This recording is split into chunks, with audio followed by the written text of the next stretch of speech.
It's weird, you know. It's weird when we really think about it. It shouldn't be. Yo, also, I should be reconnected now. I should be reconnected. So I'm just gonna continue as if oh my god, as if it's fine. 1, 2, 3, 4, 5, 6, 7, 8, 9. 1, 2, 3, 4, 5, 6, 7, 8, 9. Pernetic, do you know if you're here, if you're still here, do you know if there's usually 9 black bins? There was a time where you would ask regularly, like, how many bins are there? And I would say how many there were, and in my head I was like, there's always going to be the same amount because there's always going to be the same amount. But there's 9 today. Is there usually 9? I think there's less, says Bernatic. Yeah, I kind of feel like there was like 7 or something one time when I counted them. Anywho, guys, I really do apologize for the internet thing. I don't know what that is, but it has. I will say it has been happening.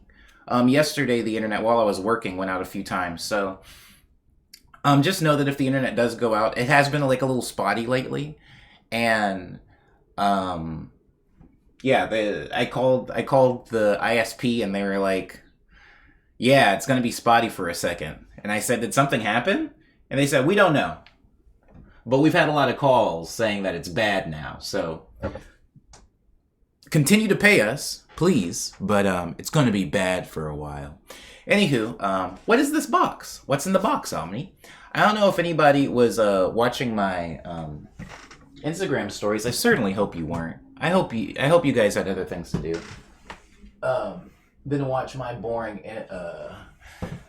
IG stories. But I'll get to what really happened in my check-in once we get to the check-in. But before then, I went and I got a treat for myself because there is a place called Bottega Louis that's in downtown Los Angeles. I love this place.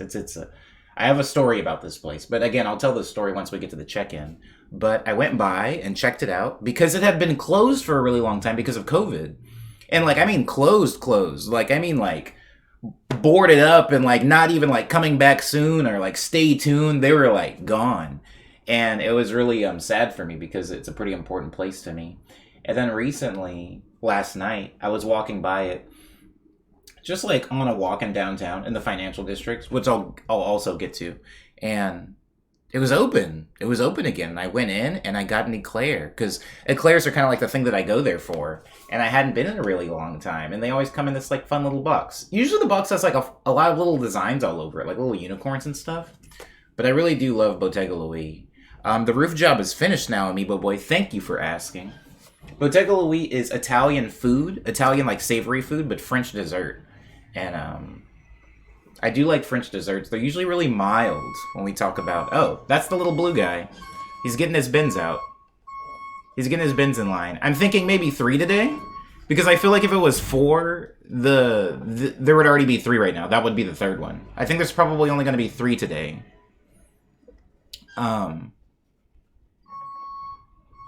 Yeah, I think he has 1 more to get.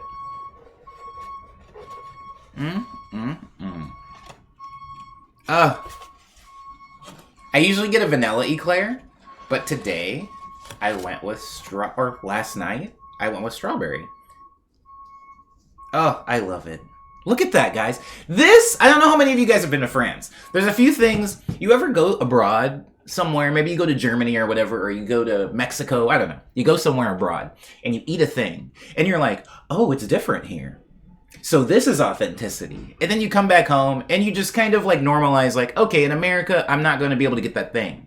And then one day you stumble upon it. Like you finally find the place that serves pizza that tastes exactly how it did when you were in Sicily or something. You know, this is the most accurate eclair I have ever eaten, like since I got back from France. And that doesn't mean I hate eclairs, but I'm sure you guys have all been to like Dunkin' Donuts or whatever and gotten an eclair. This is what an eclair looks like. Oh, and I wish you could taste it through the camera because this is what an eclair tastes like. And I just haven't been able to find a quality eclair since I discovered this place, Bottega Louis. And so I think I'm gonna have half of this for my breakfast today. because I'm too lazy to cook.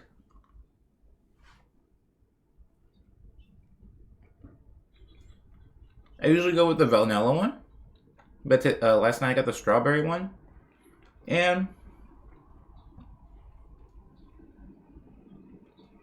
I'm pleased.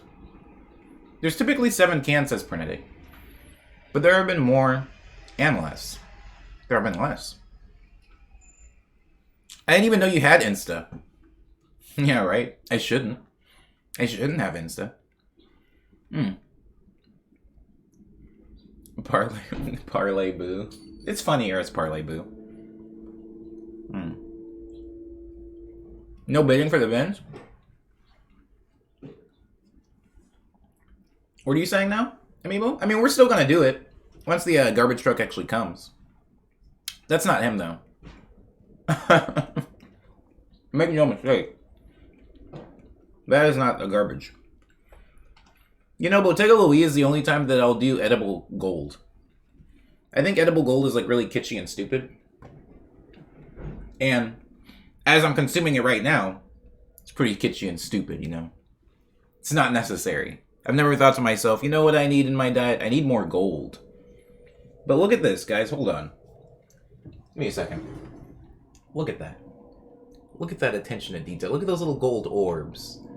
That's a dessert, my friend. This goes a little bit harder than the typical glazed donut that I be munching on, you know?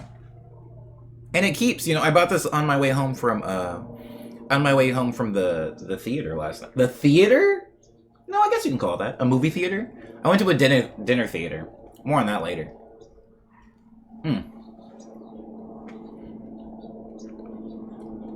Oh, you just heard the beeps. Yeah. Yeah, it wasn't the garbage truck. He'll leave eventually. Thank you for the lurk, Lindsay.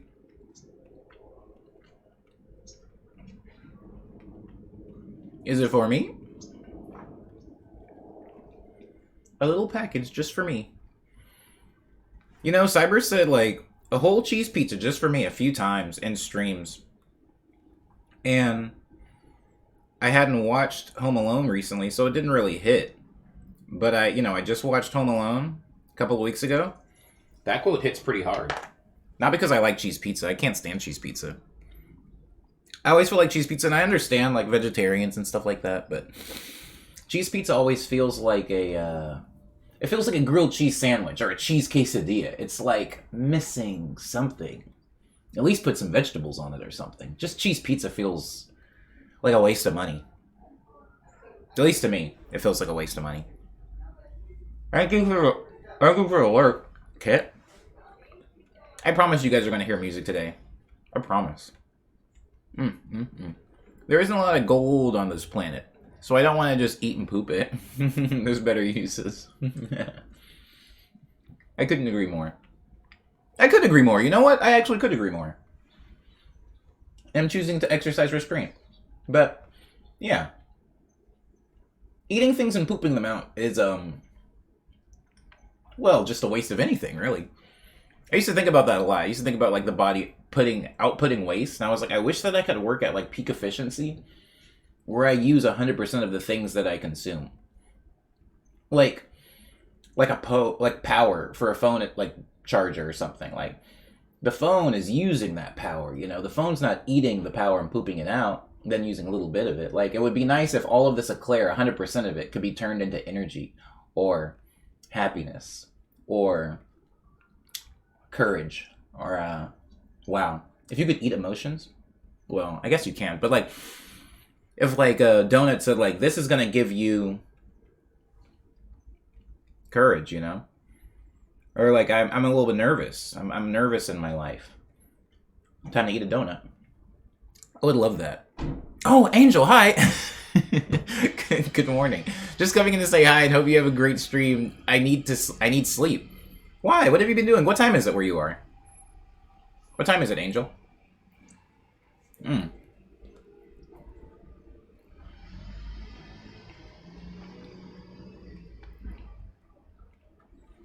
There's losses from batteries that are emitted as waste heat. Hey, it's not wasted on me, baby.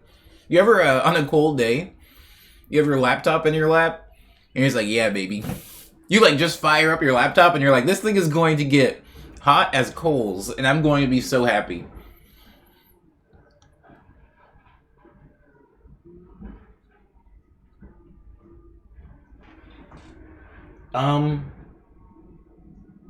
What time is it? I think the first truck is here, Cyber. I don't know if you're here, but I think the first truck is. I mean, I'm pretty sure that's him. I can hear it. I can hear the arm and stuff.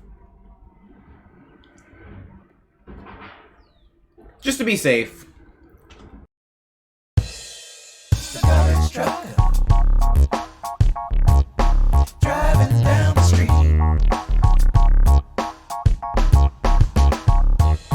Garbage trucker. How many times is it gonna be? How many times do you think it's gonna be today, y'all? Here comes the garbage truck. Driving down the street.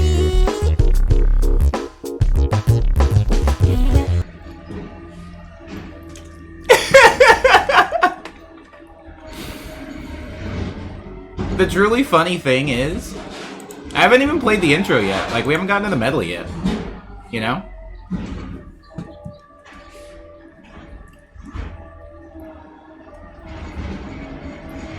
I knew it, though. I just want to say I knew this stream was going to go this way.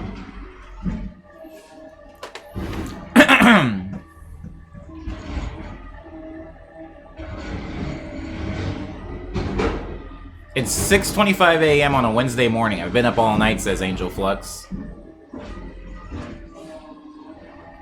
Oh, yeah. I gots to count.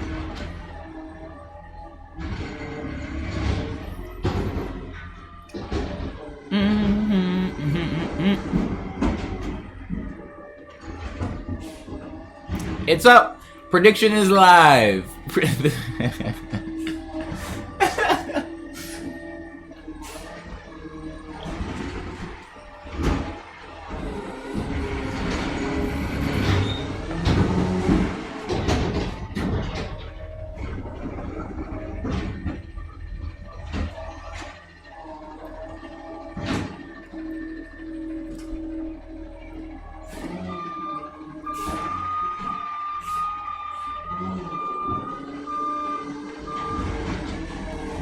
I mean, you might be right, Cyber. I might be crazy. But it just might be a lunatic you're looking for.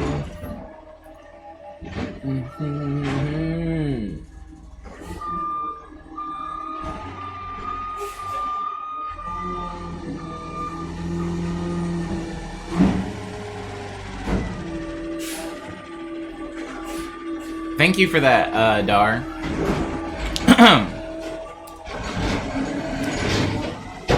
That song used to come on in Walgreens all the time when I worked at Walgreens.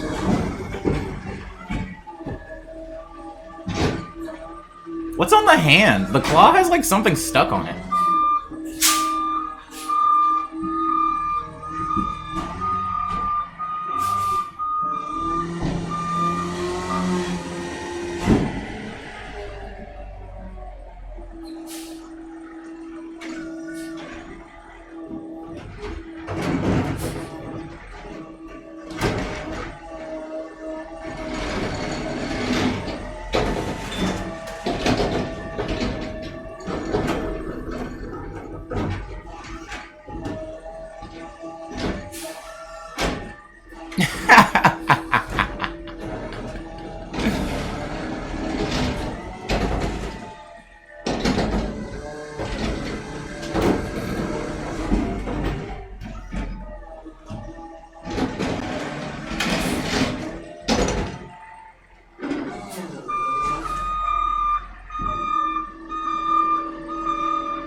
Cool.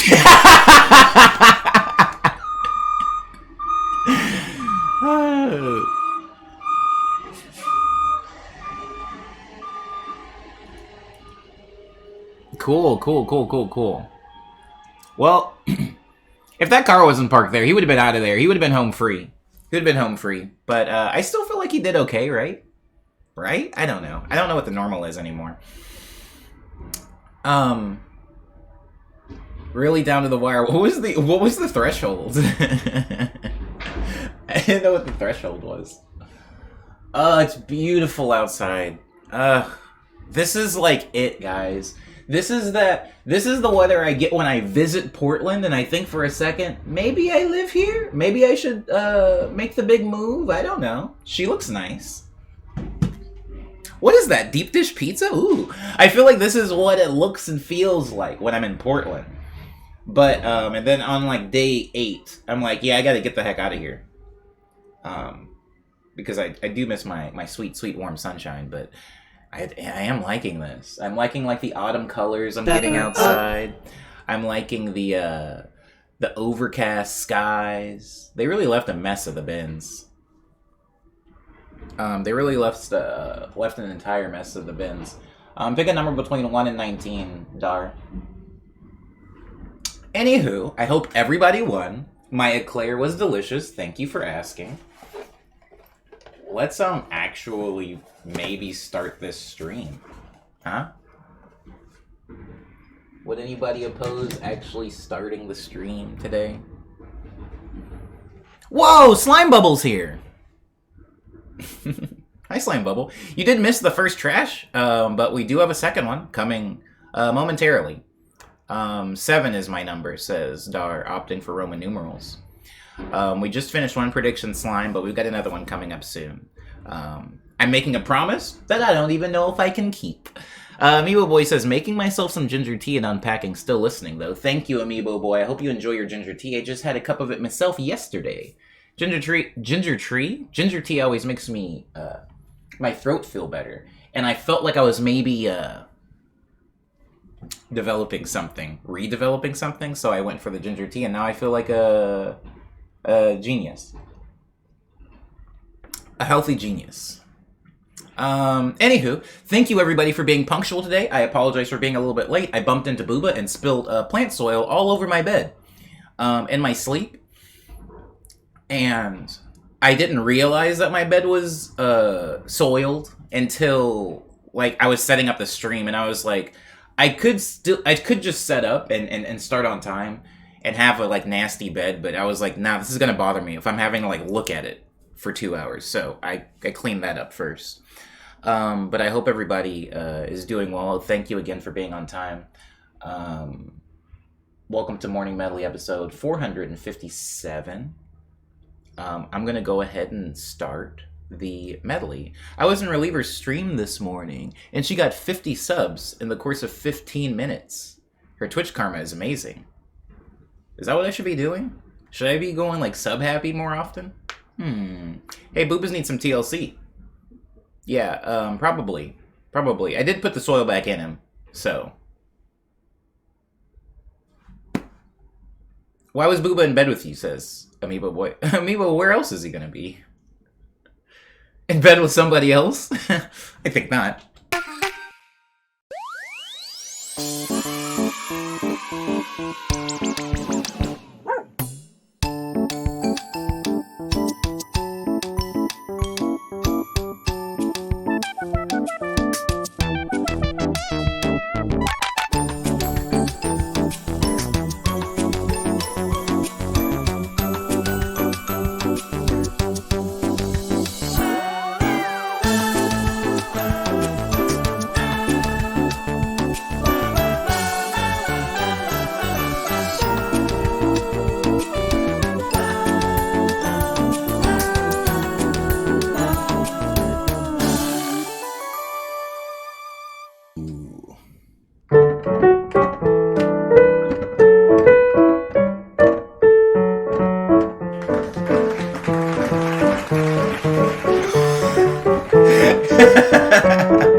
I was like, is the clap not working? Maybe I should have a cap. A cap command.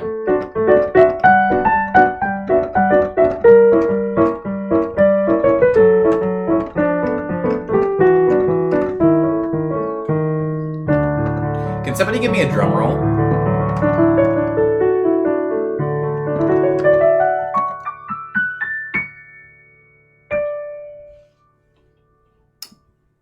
It's for Dar, really. It's just for Dar's tie command, because I did get the tie, or tie redeem. Because, there it is. It's this one. It's this one, Dar. Remember this one? I know you do, so don't lie and say you don't. This one always makes me think of peppermint. I think, okay, so bear with me for a second. You know those things that, they're not like the typical peppermint patties, or like the little peppermint circles. They're those weird ones that are like chalkier, or like they kind of, you know, they're like a little chalkier, a little dustier, and they're mostly white with like these really thin stripes all over them. Old people love them. They're usually in old people's homes. I don't even know what they're, I feel like they're just called peppermint. But yeah, it's got that look to it. That's what this always reminds me of. Even though it's not a red stripe for sure, it's got that general striping pattern. I remember when the Cash App was ruining hedge fund bros. I wish I was a hedge fund bro. It seems like they have a really good time. It seems like they have a wonderful time. And I mean, who doesn't want a good time? Hedge fund. Whenever somebody says hedge funds, I always think of hedge nights. Is anybody in the stream familiar with hedge nights? Budgeting hedge night? I feel like there is quite a few books that I read in that kind of... What do you call that? What do you call that specific section of fiction where it's like a lot of knights and kings, and it's like, yeah, this happened, so history, but then a dragon comes out and it's like, I don't know anymore. There's like wizards, and it's like, okay, well, part of these things existed. I remember as a kid, I was confused for a while because I saw knights so often depicted with dragons and magic that I thought that knights themselves were fictional. You know, I thought that knights and kings and all of this stuff, I thought it was all, you know, fairy tale and folklore. But that's the confusion, right? It's like in 1,000 years, we'll be telling stories about like muskets and magic, like trench warfare, but also dragons. Is history just doomed to be looped into folklore eventually for every era? I don't know. Anyways, knights are real and dragons are not. Thank you again, Dar, for this Dap Rep Redeem. I love it. I love the way I typed this too, by the way. I was not paying attention. I was thinking about history. Historical fiction. We had a picture of a knight killing a dragon at church. I was like, dang, are the dragons in the Bible? I think the devil might be a dragon. Sorry, no, the devil's an angel. So I saw the movie Elf last night.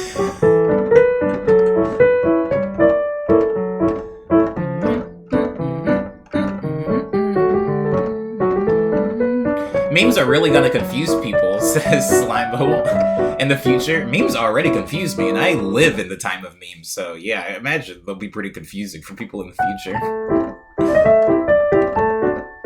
The devil has been called a dragon sometimes, depending on how you translate it. Yeah. Also a serpent.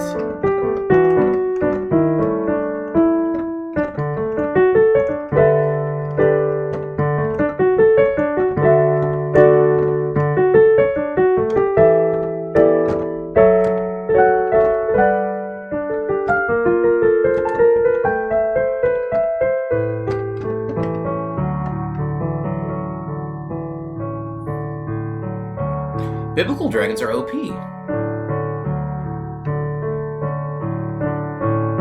Honestly, you definitely looked like you were having fun yesterday. Did I? What was I doing?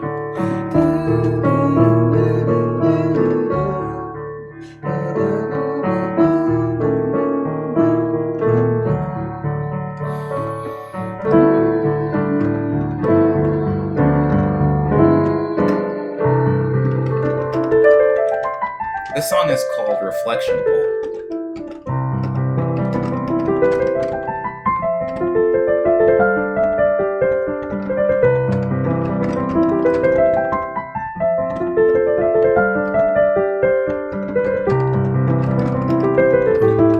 Cyber says, wait, the Matrix won't hit HBO Max until 3 a.m. Eastern Standard Time on December 22nd? That's tonight? This morning? Man, I'm gonna be asleep. Forget it. I'm sorry to hear this, Cyber. I thought it was already out on HBO Max. I don't know anything about HBO though, if I'm being honest, Cyber. I've never experienced HBO or HBO Go or HBO Max. So I don't know when movies are supposed to hit it. I don't know if it's ever like the same day they come out in the theater. Can you play this at my funeral, says Pernetic, talking about Reflection Pool? Absolutely. Although I do think it's interesting that you think you're going to outlive, or you think I'm going to outlive you. How about this? I will crowdfund a player piano to play this at your funeral, at which time I'll already definitely be dead. But it's yours. For a small price of nothing for you, but probably several tens of thousands of dollars for other people that donate to the Kickstarter or something, or the GoFundMe, I don't know. I want, here's what I want. I want to die. Like most of us do, you know. But after I die, I would like my bones to be ground up and turned into the white keys of a piano. I talked about this jokingly in the Discord, but now I'm committed to it. And once I get added to this piano, I'm ground up, and they use the rest of like my meaty bits, I don't know, for paint, or I guess for the piano. Point is, I'm turned into a piano. And then the piano is programmed to play nothing but my discography, right? For a really long time. It just plays the semi-odd 300 to 400 songs that I've written over the course of my lifetime. But then, at a certain point, you know, years after I've died, and AI has gotten pretty dang good, you know, because I'm probably not going to have the best AI when I'm still alive. Once AI gets even better, I want it to, like, learn me through my songs and start making new original Omniboy songs. Made from, like, the dead remains of, like, my expertise plugged into an algorithm. And then I can still have releases posthumously, but my releases will never be technically released on any platform. You have to hear them live by coming to this player piano, which is kind of installed in the mausoleum that I've been. Sorry, Slime Bubble says, Omni, that's a magical object. That's a homunculi. Technomancy. That's a technomancy, mate. You know, I'm not opposed. If we can combine more technomancy and art, I'm not opposed. Drop Dead is here. Hi, Drop Dead. How goes it? How goes it? How are you? Hello, Austin Numa. Hi, Austin, and thank you for the sub. You're here. You made it. You made it safe and sound. Welcome to Morning Medley number 457. So the only thing that you need to know about today is Trash Tuesday. Once a week we have a bet, a prediction that is relating to the garbage man outside. Now the garbage man has already come, or at least one of them has. If you look down into the bottom corner, you'll see an image of the cul-de-sac and the bins, the garbage bins. Quick explanation on them. The first truck came and it picked up these bins that you can see lining this area of the cul-de-sac. But there's also some big dumpsters up here, right? 1, 2, 3. 1, 2, 3. 1, 2, 3 dumpsters, and the 3 dumpsters are going to be picked up by a completely separate garbage truck. Now, when that garbage truck comes, it's going to do a lot of backing up. It's going to do a lot of pulling forward because it has to, you know, do the thing with the garbage. And while it's doing that, we're going to be betting on how many times it will beep. You don't need to know exactly how many times, like an exact numerical number. I know in the past I've just said, we're going to be betting on the beeps, guys. And then people will like plug in a prediction into the chat. That's not exactly how it works. There's actually a prediction that gets launched by Cyber. And it's just a threshold thing. More than this number or less than this number. So you have a 50% chance of getting it right. It's pretty easy. But that's going to happen maybe in 15 minutes, an hour, 5 minutes, 2 hours. I actually don't know. I never do. But a couple of weeks ago, something that was interesting to note is the garbage man came very late. Like, he was super, super late. And we were like a little worried. We were like, where is he? Why is he so late? And wouldn't you believe it? Once he got here, he showed us why he was late. And it was because he was taking a very long time, even in our cul-de-sac. He had 144 beeps, which I gotta tell you is a lot for any garbage truck to have in the cul-de-sac. It's might have been a record. He had 144 beeps, and if he's spending that much time, beeping 144 times, yeah, it took him a little while to actually get to my home. Fernandez says, like how he punctuated his speech with keys on the piano, I wonder how much is contrived versus just a thing that happens absentmindedly. Contrival. I don't know. Where does the man end and the piano begin? When will my suffering end? Guys, this song is called Over and Under. Hello, Marbo. Am I pronouncing that right?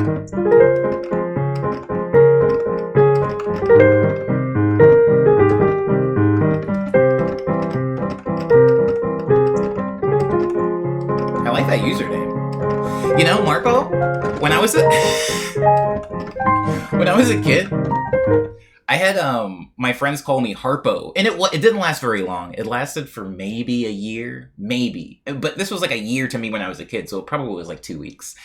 And it was because my mom used to watch Oprah, and I just spelled Oprah backwards, and that was like a thing I was fascinated with as a kid, like jumbling up words in a word or spelling something backwards, and just being like, well, that's a fun new word, and then using it as a nickname.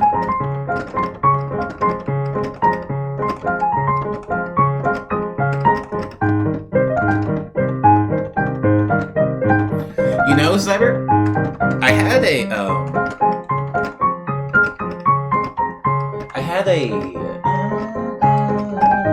had a side Twitter account that was named I mean, you already know where I'm going with this, but it was BioInmo, and it was just Omniboy backwards. I don't know whatever happened to that account.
Anybody else see that thing that just flew into my room?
Thank you, Sareb.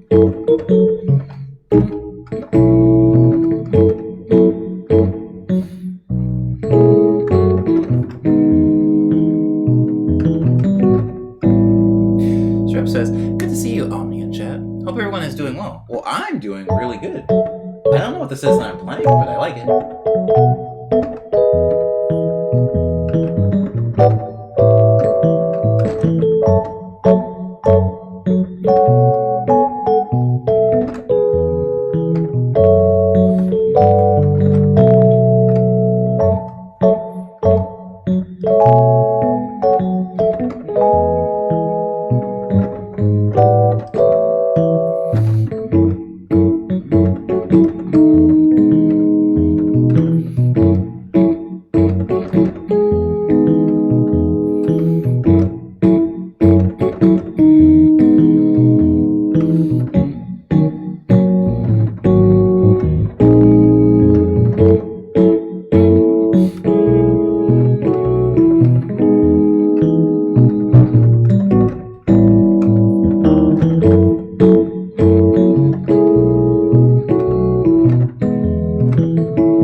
Is it Lilia? Is that how I pronounce it? Lilia the Dancer? The Lancer? Greetings, how are you doing? And thank you for the vibes compliment.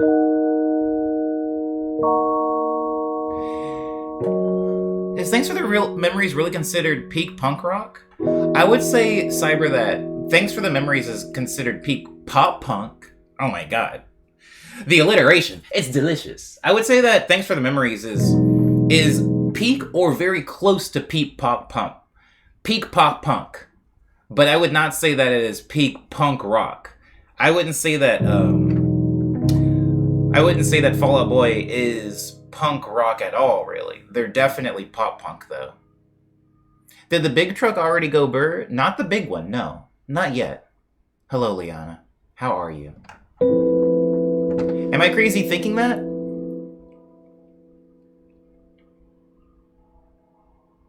Says Cyber, I don't know where you got that from. I don't know who told you. I don't know who led you to believe that Thanks for the Memories was peak punk rock, but that person is confused. Or that person is just conflating all subgenres of punk music as being punk music, which is a dangerous game. It's a very dangerous game, but Thanks for the Memories is definitely up there as far as pop punk is concerned. There's a dumb TikTok video that made it to Twitter. Oh, I mean, I feel like the average age... No, this is no disrespect to anybody on TikTok, but I feel like the average age of the TikTok user doesn't really know. Right? It would be kind of like if I was like making judgments about 80s music. Like, I can listen to and probably read a bunch of wiki articles if I wanted to, but it's different, right? If you like lived through the thing.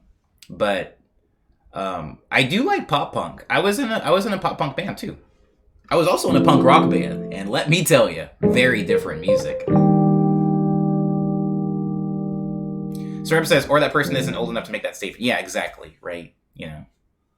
So that's a thing. That's definitely a thing. I think I got here via Slama Raid months ago, but happy to catch a stream again. I'm really happy that you're here. I'm happy that you were able to make it. I don't know if you were here for the garbage truck explanation. Were you here for that?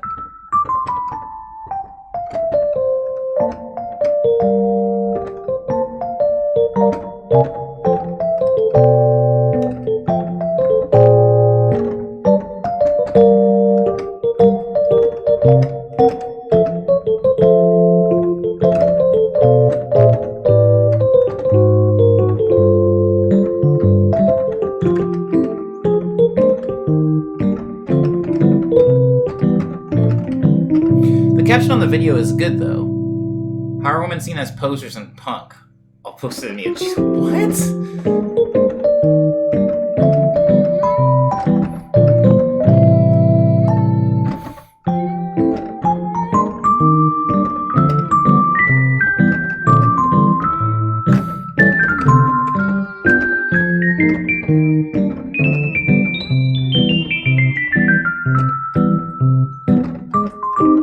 I hope you're enjoying your lunch break.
I can hear them, but I can't see them because of the clouds.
That was a good clap. That was a good clap.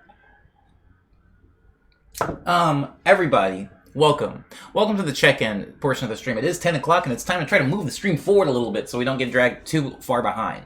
Just to let everybody know, some way through the check-in, the truck might come. So just be prepared for that, and I will try to do the same. But I am ready for everybody's check-ins, and I am ready to give mine. While I am waiting for everyone else's, though, if you're newer to the stream, this is the part where I check in on everybody in the chat. Since today is Tuesday, I will be checking in on your Monday. How was your Monday? What did you do? What did you see? What did you eat? Did you almost get into some kind of kerfuffle? Did you run out of gas? Even though you knew you were running out of gas? You ever run out of gas and they say, oh, what's the matter? Is your gas gauge broken? You're just like, nah. I just drive on E for about 3 days because I'm cheap. I know that this is part of it. I know that this could happen, and I decided to take that risk to save $6. Anyways, prepared for truck. This is so sweet. Okay, so Lancer. I call you the Lancer. So a quick explanation while everybody else's check-ins are rolling, and I'll explain to you what the trash truck is. Because just in case it comes while you're still on your lunch break and in the chat, you'll see the cul-de-sac cam in the bottom corner of the screen, this thing down here, and it does show the garbage cans that are on my cul-de-sac. You know, so we've already had somebody come and pick up these ones. These ones have already been picked up, so that truck is out. But on the other side of the cul-de-sac, we have these big bins over here, and those still need to get retrieved. Now, when those do get retrieved, they are retrieved by a very big truck that kind of comes and picks them up from the front, not the side. I feel like the weight would probably be too much, and maybe the truck would spill over. I don't know. I don't know anything. But it picks them up from the front, which causes it to beep a lot because it's going to have to do a lot of reversing. And so we usually bet on a threshold of if it's going to beep above a certain amount of times or below a certain amount of times. So that's going to happen at some point. But right now, before we get to that segment, we are in the check-in. So I'm checking in on how everyone is. Fumiko is way ahead of me saying, hello, how is everyone? Well, we're about to find out. Fumiko, how are you doing? Are you doing well? Are you healthy? It has been a little while since you've been in the stream, so I imagine you have a lot to catch me up on. Landra says, Monday was okay. Busy at work, but got to relax in the evening with Animal Crossing. Interesting. You don't have to tell me what your work is. But I've also been very busy at work. And instead of using Animal Crossing to relax, I haven't been playing any video games, actually. I haven't been playing any video games lately. I gotta dust off the old PlayStation.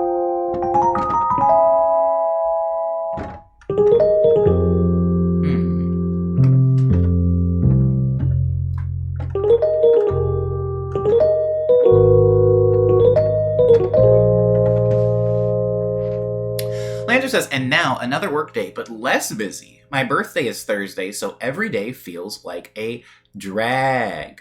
Thank you for reminding me of birthdays. I believe it was Pernetic's birthday last week, and I never did play them happy birthday. Pernetic?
Wild week.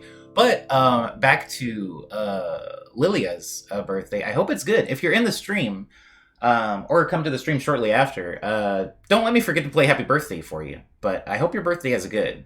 I know the days leading up to it can feel like a drag, especially if, you know, there isn't a lot of pre-festivities going on.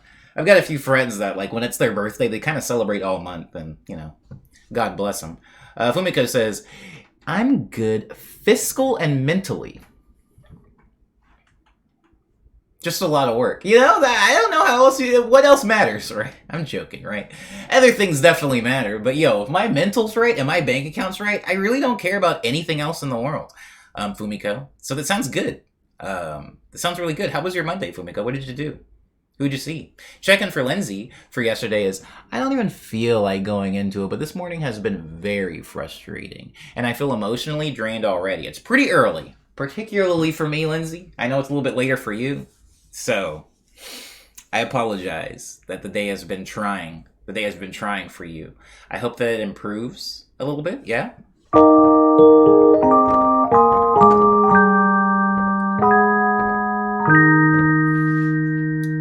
However, I do need to get to my check-in. It's a little bit beefy.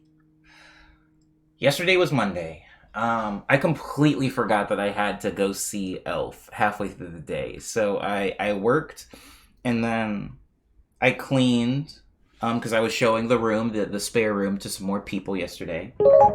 And then I went to the post office to drop some stuff at the post office. Called my mom, and we talked for a little bit. And then I had to go. No, then I made chicken! Oh my god, okay, so I had leftover chicken.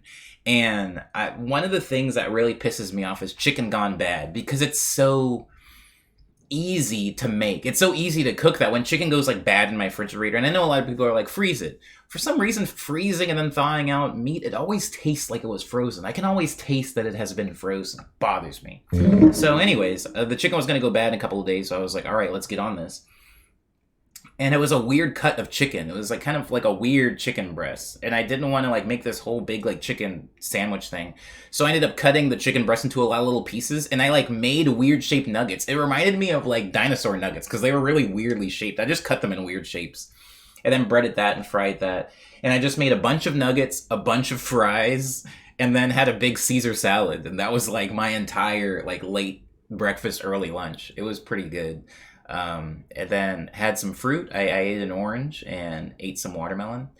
And then I put on my good shoes, guys. I think everybody has a pair of shoes that they never wear. And when I say never, I mean, I'm not talking about somebody that has like 15 pairs of shoes. Well, if you do have 15 pairs of shoes, you know, good for you, no judgment. But I don't have nearly that many. But there is a pair of black boots. They're these really nice boots. I think I paid like $85-$90 for them, which for me is a lot of money to spend on a pair of shoes. And I almost never wear them. Like, I almost never wear them. They're like my dressy shoes. Like, I wouldn't just wear these with like a graphic tee and some skinny jeans. Like, these are the shoes that you gotta have like a pea coat and like the nice button up and the bow tie, and you gotta have like your chinos cuffed to show a little bit of your Argyle socks. They're those kind of boots. And I put those on and went down to meet up with some friends. Somebody that I work with rented out like a theater to see Elf at the Alamo Draft House, and I'm going to pause my check-in right quick there because I want to catch up on chat before I continue. So we left out on a rented out Alamo Draft House theater, and I'm in my car on the way to downtown. Amiibo Boy says, check-in. Diplomacy with Bella the cat has down spiraled into a new low of tense interpersonal relations. My partner and I can no longer cross in front of her without offering our Baby Yoda doll as sacrifice. Send help. Once you offer the Baby Yoda doll, what is happening to Baba Yoda? What is happening to the Baby Yoda? Is it like just being like nuzzled or something like that? Or is this cat attacking it? I mean, oh boy, is it one of those things where you're going to need to maybe buy more Baby Yodas as currency just to move about this home? You're going to be living there for a few months, so I hope that's not the case. Lilia says, I am busy as heck on Thursday, but I enjoyed the medley you just played, and it will carry me into Thursday. I'm glad to hear it. I hope it's a really good birthday, Lilia. I do hope that. Prenetics says, if you can taste that it can be frozen, that it has been frozen, there were probably something that went wrong with the freezing. It happens, says Prenetic. Also, woody breast is a thing that happens sometimes with commercial chickens, and the texture is absolutely terrible. That sounds awful. This sounds terrible. I hope this isn't a thing I've experienced and maybe never do. Walk a mile, and these... Oh, sorry. Thought maybe garbage truck. No garbage truck. Walk a mile on these Louboutins, says Dar. I don't actually know what brand those shoes are. I think they're called Red Tag. They're not Red Wing shoes, but like I think Red Tag or something like that. Red something or something red. Frenetic says for their check-in, I cleaned out a clogged scupper on the roof of the shed so the rainwater could flow off. Ate some leftover dragon breath chili. Very good. Much spicy. Wow. Watched some TV and got a really good night's rest. Just a general reset day that I sorely needed. Woke up this morning feeling refreshed and realigned. You know what? Pernetic, I feel like I always stumble backwards into those days. Those days where you wake up and you just like... It's like you pop up out of bed, you're just like, I got this. Like, wow, I'm fresh, baby. I don't know how to really orchestrate those days. It sounds like you do, though, with Chilean TV. And just, I guess it's a good night's rest, probably. That's probably the thing that did it. Dot Face is here and says, good morning, Omni and Flims. Just cleaned my betta fish? A bed of love. Sorry, just cleaned my beta fish's tank. And chillin'. Happy holidays. Happy holidays to you too, Phase. How was your Monday, though?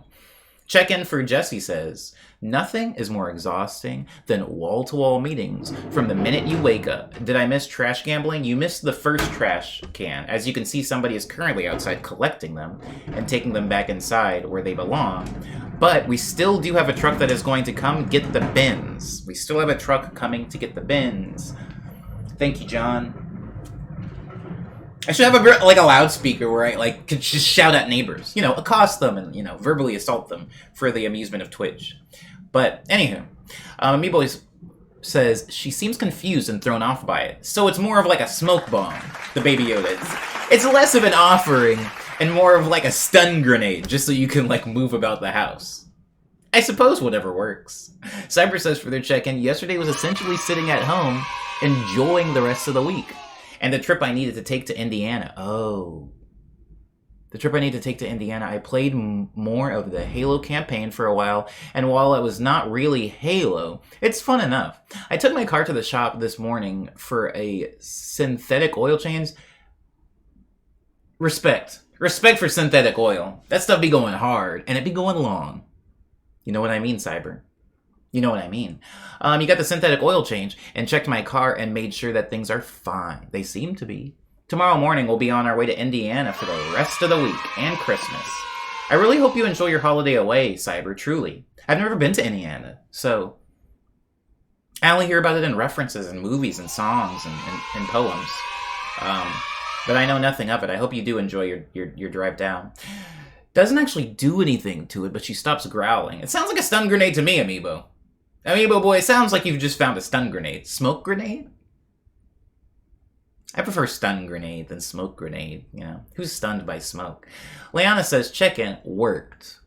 Talked to some friends via video chat while one friend bleached the other's hair, cooked dinner in the new kitchen for the first time, learned some helpful tactics in my adults with ADHD online class, zonked out. That sounds pretty cool. It sounds very productive.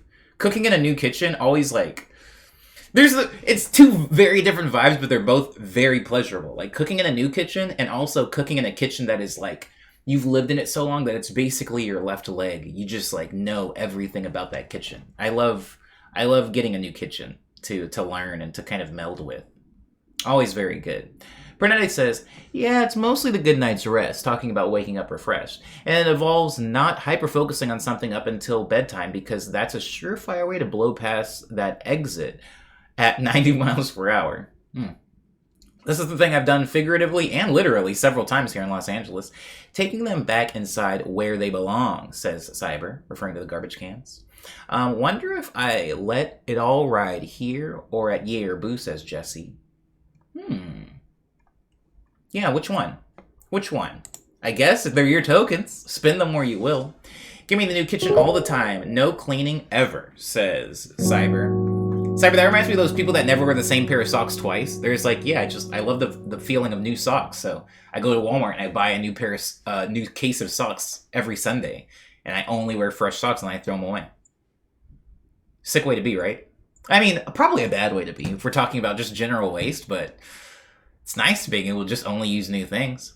You left Alamo Draft House. Okay, so continuing my check-in, I was in my car on the way to downtown, and my friends were doing this thing that happens a lot. And this is not just a city thing. This is not city folk talk. This is no longer regional. This happens to all of us. When you're meeting up with 10 plus people, and everybody's like, we should all meet at my place.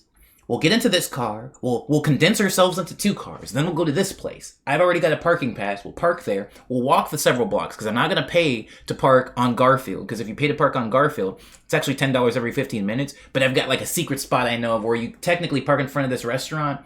They don't actually check for validation. You park there, we'll walk a few blocks over, we'll meet there, we'll get to the lobby. By the time we get to the lobby, it should be about 6:15. The movie starts at 6:30, and I'm accounting for 15 minutes of like you guys wasting my time. Everything should go fine. And everybody kind of agrees to the plan. And then the second everybody agrees to the plan, everything goes wrong. People are on the way, somebody's car broke down, somebody's taking too long to put on their makeup, somebody's stuck in traffic over here, this person got in an accident, this person's, highway got closed down. It was one of those situations. And I got online Messenger, and I called the people. And I said, y'all, I will see you there. Do not worry about me. I'm not going to meet up with you. I'm not going to carpool with you. I will be in downtown, in the financial district, dressed and ready to go in the lobby. And so I drove straight to Alamo Drafthouse. It was chill. And I parked in one of those funny parking garages. This thing happens... in most cities, I think, where like there's buildings that haven't really been... I don't know if it's that they haven't been updated for the size of the American automobile, or if they were never really built to be a parking garage, but somebody like retrofitted it to be a parking garage. But like there's so many parking garages in Los Angeles where there's one lane that goes up and down. Like up and down. So it's like... So there's all these signs that say, if you're on the ramp, honk your horn and have your headlights on. Honk your horn as you drive. So you'll be driving, and you'll be honking your horn, and you'll hear a different horn. You'll hear like a different tone coming from above or below you. And you have to like stop and listen for a second. If you can hear it coming down from above you, you like pull over into one of the parking spaces or one of the like little like crooks next to the wall, and then somebody flies past you, and then you like reverse out, and then you start it again. But this one thing happens all the time. Where it's not that common. It's kind of rare, but it's happened enough to me to where it's like a thing that happens. You'll have two people that are very polite. There will be me, who is polite, and then I have an oncoming polite person. And we'll both be honking, and we'll both hear each other honk and stop honking, and then pull over. And we're both listening to silence. And we're like, okay, they must have pulled over. So I'll go. And so you back out, and then you start driving again, honking. And then you can hear them honking, so you pull over again. So the only way to avoid this is to drive up the ramp, the spiral ramp, really slowly, constantly honking. Like driving, I'm not joking, like 2 miles an hour, just like rolling and honking. And then eventually you will see their headlights and go, okay, there they are. And then one of you, once you can kind of like see each other, then you make the decision like, hey man, you back up and get really tight up against the wall so that your rearview mirror is literally scraping paint off, and I'll kind of squeeze past you. It was one of those things. And it took me a while to park. It took me like 10 minutes just to park, which is a long time once you're already in the building.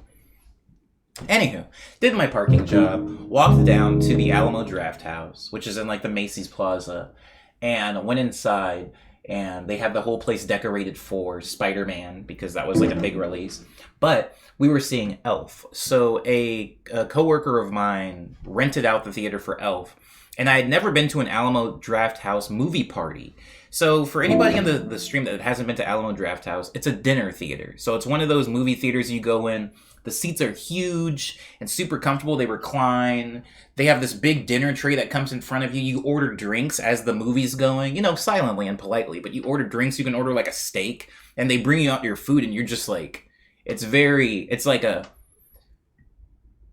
I don't know what I want to call that. Like a heightened experience? I don't know. But point is, I've been to Alamo Drafthouse before. I've been to a dinner theater before. There's several of them. There's one called iPick. Some of you guys might be familiar with that one. But this was not that. I mean, this was that, but it was also a movie party. I had never been to a movie party before. And movie parties kind of remind me of the way Rocky Horror Picture Show happens, where it's like you go into the theater and there's a little card next to you that's like, hey, when this happens on screen, you can yell this. When this happens on screen, say this. If this happens on screen, say this. If this happens on screen, do this. They gave us all these balloons, these white balloons, and there's a scene in Elf where there's a snowball fight in Central Park. And they were like, yeah, when the snowball fight scene happens in Central Park, you are going to have a snowball fight with balloons. And I was like, what? I'm wearing my best shoes. I came out tonight dressed like I was on a date. I came out tonight because I wanted people to go like, wow, this man cares about how he looks. That's how I dressed going into this dinner theater. And they're like, oh, there's also going to be a balloon fight at this part in the movie. Dancing. We want to see people dancing at this part of the movie. There's a scratch and sniff card. We've got a few scratch and sniffs when Will Ferrell's character talks about maple syrup. You're going to scratch this. It smells like maples. There's like all this stuff to do in the movie. There was like elf hats, like literal elf. Actually, mine is... Oh, maybe I'll go get it before we get to the news. But like they gave us elf hats to wear. It was so like... I had seen the Elf movie before. It was a pretty long time ago, but it was a lot to do. And at a certain point in the movie, it's in my Instagram story, at a certain point in the movie was over, and people were just throwing balloons at each other at the credits and, like, dancing, like, slow dancing, and I was like, we're all adults. This is sick. I think this is sick. I don't know. I think this is what I do with my time, and I don't feel bad about it. But we did that. Very cool experience. Very nice. I caught up with some friends. I caught up with Amy, who is the person who actually gave me Nobu, the newer plant. And I told her that Nobu was doing fine. She was like, send me pictures. And I'm like, yeah, okay. Hung out with them for a little while. And then me and this girl downstairs. So, like, the Macy's Plaza in downtown Los Angeles is just one of those, like... In the center, right now in the center, there's this huge outdoor Christmas tree. It's like an outdoor plaza. Huge Christmas tree and like fake grass. And then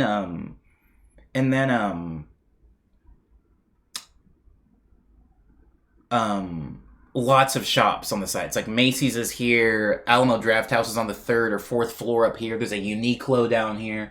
There's Umadadame udon spot. There's like a evening bar. There's Joey's DTLA. There's like all this stuff. It's like an outdoor mall kind of. And they have a lot of fake grass. And I think the reason they have the fake grass is because it never gets messy. You can like hose it off, but it's like not fake grass in the same way that some of you might be thinking where it's like AstroTurf. It's very spongy. So it's supposed to like feel like, so it's very weird. And even like if you get close up to it and smell it, it like emits grass smell. It's really weird, but it's definitely not real. So I hung out down there and I was talking to this girl about long COVID, and it was an amazing conversation. It was just, the city is just really funny right now. Like, I don't know. Like, I mean, obviously, like, things are not the greatest. Things could be better. Pause on my story again really quick. Amiibo Boy says, how do you feel about assertive driving in cities like Los Angeles? Seems like competent drivers are one thing, and then there's folks who just like to cut off others. So, Amiibo Boy, here's what I think. And this is applicable to Chicago. This is also applicable to New York. This is also applicable to Atlanta. This is applicable to anybody that lives in a place that's super congested, right? I think here's what happens, because it happened to me moving here, where most of the aggressive drivers are just... Some of them are just aggressive people, which is a thing, right? LA has two things. It's funny because Jesse's already touching on it. LA has a lot of cars and a lot of drivers, and also has a lot of lanes. So this thing happens when you're on a highway that has like 8 lanes, and you see all these signs that are like, get to the 5, get to this, get to this, get to that. Everybody is trying to get over. That's like the thing. So people are like, yo, if I don't get over 2 miles, if I don't get into the lane next to me right now, I'm not going to be able to make my exit, and it's going to add literally, not a joke, literally 15 minutes to my travel time. Because it's not just like, oh, I missed that exit, I'll get off on the next one. No, that's not happening. You miss that exit, you're going to have to go up here, get on the 5 going south, take the 5 south, get back on the 10 going west, get on the 10 going west, then get back on the 101 north. It's like a whole thing. And it's all traffic. So people are like way less chill. Like, if somebody cuts me off, typically coming from Arizona, if somebody cuts me off, I'm like, that sucks, but whatever. Like, I have no problem making a U-turn or whatever. Here, it's a little bit different. I think a lot of the aggressive driving in bigger cities comes from the fact that there's so many cars, and people typically aren't giving you the thing. People aren't giving you the right of way, because they can only give the right of way to so many people. I'm sure a lot of us have been that person where you let one person in, and then somebody behind them is like, hey, you let them in, me. And you're like, okay, I'll let 2 cars in. And then before you know it, it's just a river of cars, and you're like, well, now I'm the bad guy. Now all the cars behind me are honking. So then you kind of have to like go like, okay, 5 of you and that's it. And then you just like, for the sixth car, it's like some mom in a van or something like that full of kids. And you just like, you're like, no, sorry. My roll is 5, you're number 6. You're going to have to wait for the next Good Samaritan. It could be 10 cars behind me. I don't know. Like, you turn into that person. And I think just because there's so many cars, I honestly think, Amiibo Boy, that 9 out of 10 cars, that might be a little high. I think that like 7 out of 10 cars in Los Angeles is actually a really cool, good driver.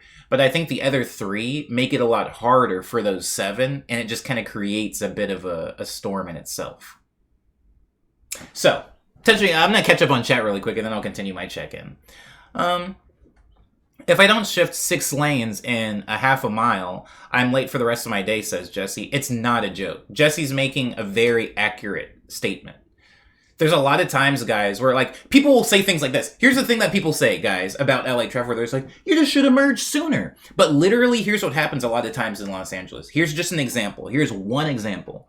So this thing happens where if you are trying to get on if you're in downtown and you're in Little Tokyo and you're trying to get on the 10 going east, there's no ramp to get on the 10 going east. The only ramp that exists in Little Tokyo is a ramp that gets on the 101 south. Once you get on the 101 south, you are on the right-hand side of the highway, as most entrances are.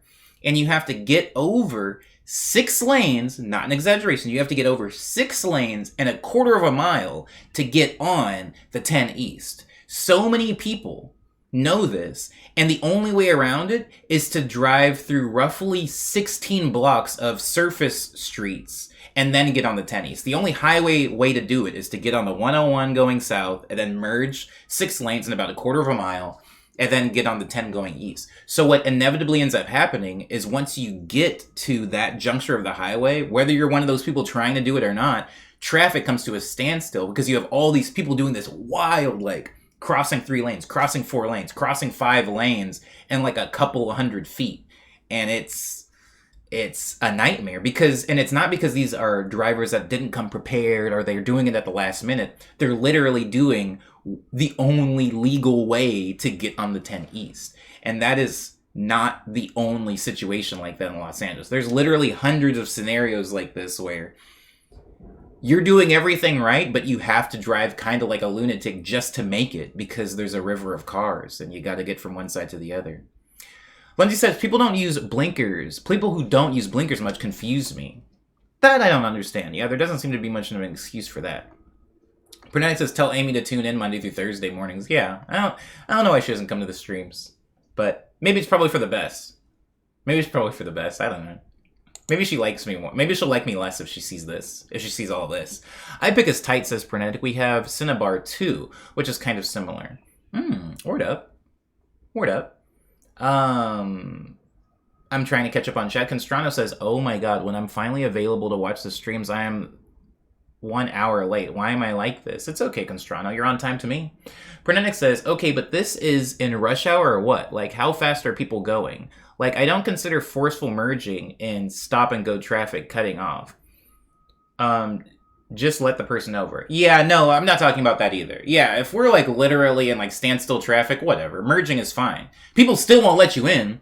If somebody sees you trying to merge in, like, standstill traffic, they'll kiss the bumper of the car in front of them just to let you know, like, hey. They're lighting the car in front of them and they're like, hey, yeah, I did just rear end you a little bit, but we got a knucklehead trying to get in front of me, so what can I do? It's like this understanding. And the person trying to get in is like, well, I guess maybe the person behind you will be nicer to me. It's a thing. Zipper merge, says Pernedic. Yeah, people don't do that here. Zipper merging doesn't really exist. The only place where I see consistent, successful zipper merging is the 101 North between the financial district and Echo Park. There's there's 2 lanes that become one, and it's like water. I don't know what it is about this specific thing. Maybe it's just the way that the hill is built or something like that, but it always is a zipper merge. Like, I never feel in danger. I don't even feel like I have to be aggressive. I let the zipper happen, but that's the only place consistently where I can experience a good zipper merge. Everywhere else, it's like, you have like 3 cars on this side, you have somebody literally like kissing the bumper in front of them just to keep somebody from getting in between. It's so weird. Traffic wasn't really stop and go though, and that was kind of impressive, says Jesse. Yeah. For better or for worse, COVID has done a thing to Los Angeles traffic. I can, not in the middle of the day, keep in mind, but like at 9 o'clock at night, I can speed if I want to, which is like weird. Usually, like the traffic doesn't really start alleviating in Los Angeles until, like if we're talking about a weekday, it's like 10:30. If we're talking about a weekend, it's like 2 to 3:30 when you start seeing like a little bit of a gap opening up. Liana says, I never let anyone in unless they use their blinker and strategically position themselves to the point that I have to respect the game. I never let anyone in. That's fair. I let people in a lot. But this is a weird thing. Usually, they have to look at me. If you look me in the eye, if you, animal, will look me, animal, in the face, and you can communicate, I want this. Even without the blinker, I'll give it to you. I need the eye contact. Don't do the thing where you just look ahead and you act like my car doesn't exist. Nah, you gotta acknowledge me, baby. Lindsay says, no blinker bros. I love this term. Frenetic's giving us more. Giving us more vocabulary for the Discord now. California freeways are a nightmare. Can confirm, says Kit. California freeways are definitely a thing. I would say I would much rather, and that says, coming from somebody who drives here and, I love my city, I would rather be on a subway sitting next to a pile of vomit than trying to do the Little Tokyo to 10 East. In fact, a lot of times I just take the scenic route through South Central Los Angeles because I don't feel like dealing with, especially during rush hour, I'm like, nah. I know it's going to take me 10 minutes longer to get home, but I'd rather not. I'd rather not deal with all of them. Be like water, says Cyber. Be like water. It's applicable in most cases. I live in a smallish city where every 6 blocks there's a main way that has anywhere from 9 to 11 lanes. Like, what? It's a lot of lanes. One time I spent 17 minutes waiting for a green light as a pedestrian before I just gave up and decided to go somewhere else. That's wild. That sounds annoying, dude. What the heck? 17 minutes? That sounds like that traffic signal was broken. For every reason, they think adding more lanes will help traffic, and it doesn't, says Kit. Yeah, for some reason they think that adding more lanes in traffic will help. Adding more lanes doesn't help. There's this highway, guys, called the one... Crap, what is that highway called? It's not the 101, the 110? There's this highway called the 110. It's... if you ever come to Los Angeles, this is not a joke. If you come to Los Angeles and you have a car, just remember me. Just think about me and say, I put away 10, 20 minutes. I put away 20 minutes to do this one thing because Omni told me to.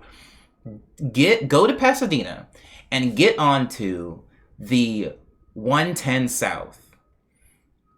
And get onto the 110 South and just drive.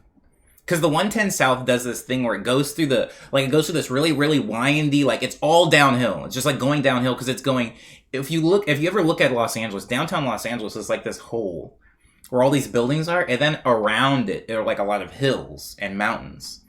And so this highway kind of just goes down all of these hills and it empties you out into downtown. And it's beautiful. It's very scenic and it's fun because it feels like you're playing Initial D or a racing game.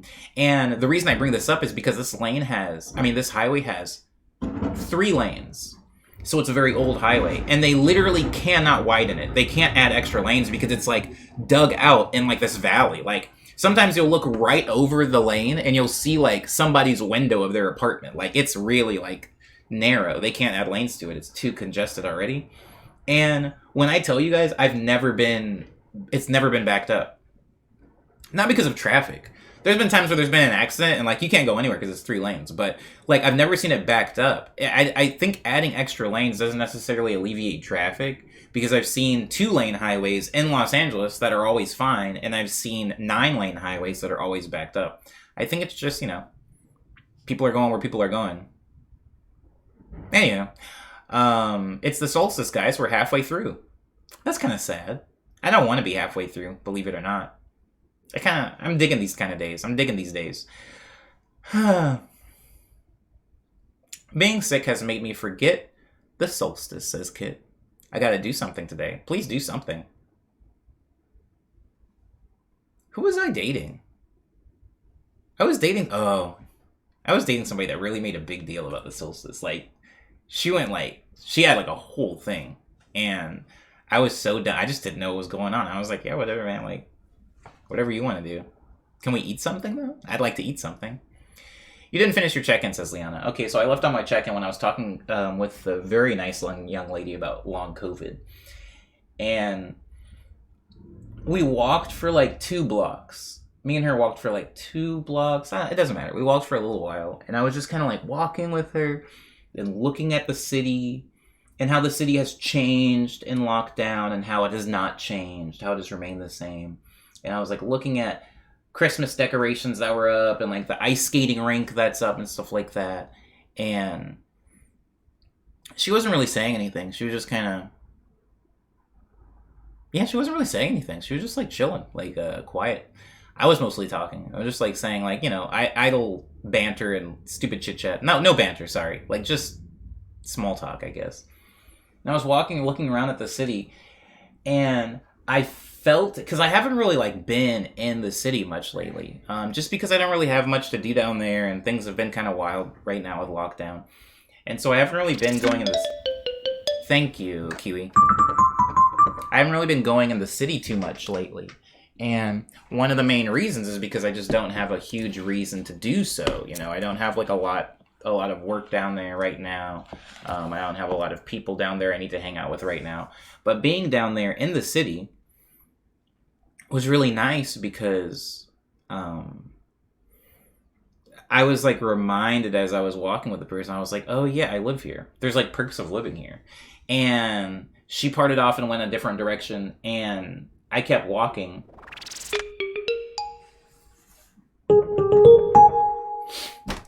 Which one is that? That's Nobu.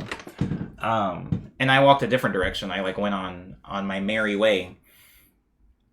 Thank you, Kit. And one of the things that was interesting about walking around in downtown, walking around in any city. Have you ever done that thing where you've just lived in a city for long enough that you're walking around absent-mindedly?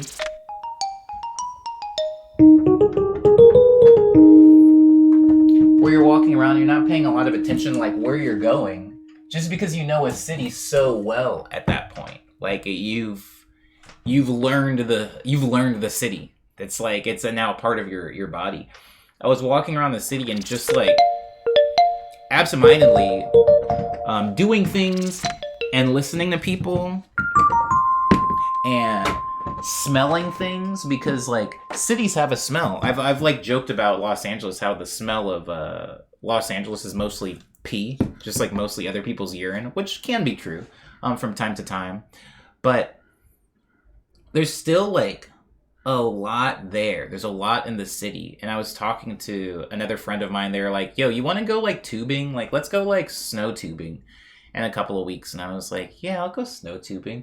And while I was walking, I like ran into another friend who I haven't seen in a long time. It's really funny because we run into each other specifically in the financial district a lot. And like, he doesn't live there. I don't live there. Like, I don't work there. He doesn't work there. It's just one of those things for some reason. He always runs into me in the financial district.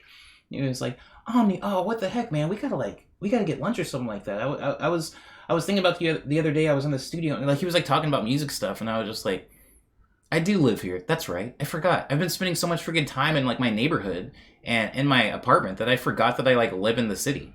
And so I talked with him for a little while. I walked until I saw Bottega Louis, which is like a new. For those of you that were in the beginning of the stream, that showed up at the beginning of the stream. I was eating an eclair that I bought from Bottega Louis. There is this bakery. It's like a French bakery combined with an Italian restaurant called Bottega Louis. And it's this huge building. It's one of those buildings that takes up like a whole city corner. Like a block, like a corner of a block in a big city. So like you can see it from several different angles. And it's a lot of glass. It's mostly glass.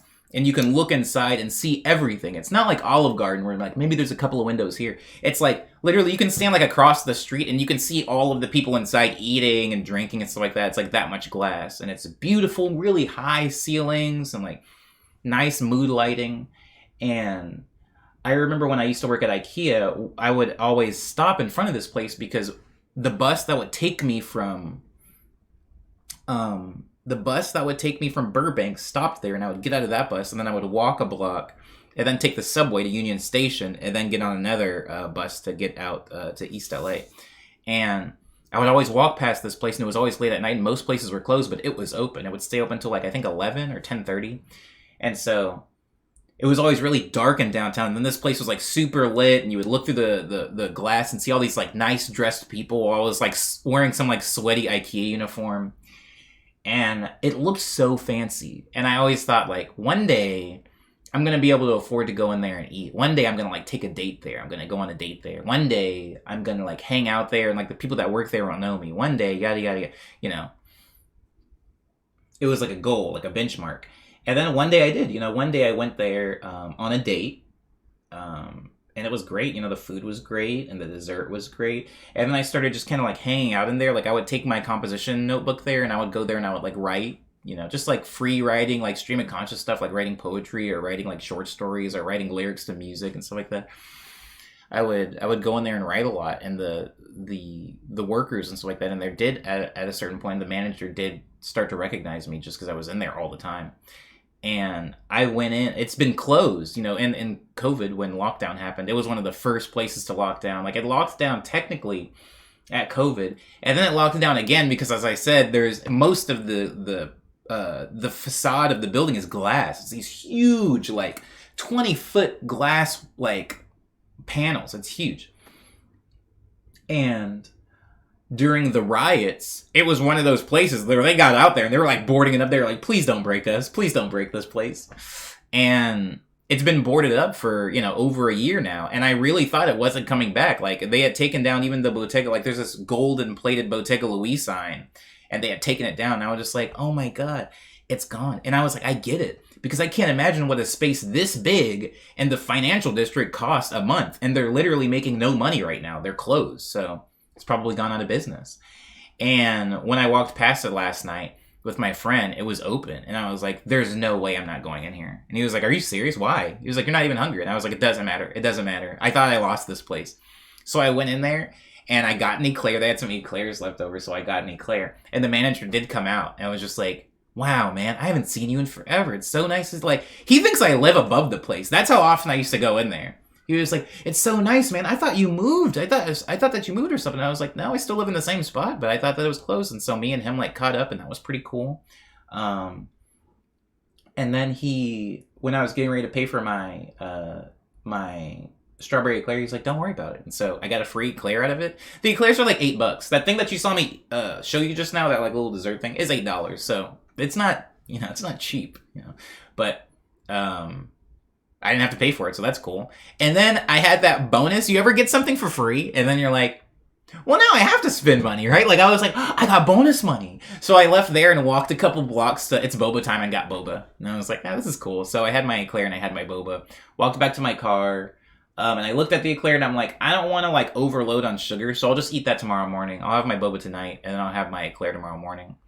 And I came back home, and as soon as I got back home, I got a text from another friend that was just a video. It was so funny because it was like, when I was walking back to my, where I parked my car, it was like 8 blocks and it was night. So I was just like by myself, like in my own head and stuff like that. And my friend who lives in downtown had apparently seen me walking on the street outside of their bedroom window and like recorded me. And they just sent me this like really like blurry little video on, I wish that I could watch it again. That's the thing that's like kind of sucks about Instagram. Has somebody ever sent you a video on Instagram, but they send it in that way where you can view it once and then it's gone, like Snapchat? I might just ask him if he can like save it and then text it to me, because it's just like a video of like 15 stories up at like a very tiny looking me, like walking with like an eclair, a bag with an eclair in it and a boba. And I'm like walking around, and I like stop sitting, I stop and start just sitting at the corner, like staring at the ground. And somebody yells at me from across the street, and I look over at him, and I act like I'm gonna throw my boba at him. I act like he was just being an idiot. I mean, People just are like that. I don't know. Anyways, I'm not gonna say what he yelled at me, but he yelled at something at me, and I winded up like I was gonna throw my my cup of boba at him, and he started running, and it was like really funny. But anyways, my friend caught it on camera, and he was like, "Did you know that guy?" And I was like, "No," and I wasn't gonna throw it at him. There was no way I was about to throw $6 at somebody. That's silly. But it's a really funny video. I'm gonna see if I can get him to send it to me. But yeah, he's a friend that I haven't seen this man since like 2019, and he was just like, I looked out my window, and I didn't know it was you. He was like, I was going to take this video and then send it to you as a joke, saying like, oh, I think I just saw Omni in downtown. And I think he was just saying that because he saw somebody, you know, wearing gloves. But it's cold, so I think he just thought it could be anybody. But no, it was me. And I did tell him, like, after that, I was like, nah, that was me, dude. He was like, I thought so. He was like, I saw the boba and everything. Anyways, that was my check-in. I came home. I got home with my boba finished. I didn't do anything once I got home. I was, like, kind of tired after the Elf viewing and everything, and it was really nice, you know. It was really nice. Nothing really amazing happened, but I think that, you know, if you live in Los Angeles, it feels good to go to the beach. Not because maybe you're a beachhead, but just because it's a thing that is a thing you pay for. I always think of, like, which is kind of like a silly way to think about life, but when you live in an expensive city, you do all kinds of weird, like, mental tricks on yourself. Thank you so much for the host, Simulation Cat. You do all kinds of, like, mental tricks on yourself to justify things you've done, justify money you've spent, justify time you've spent. And so, as a part of living in Los Angeles, it's very expensive to live here.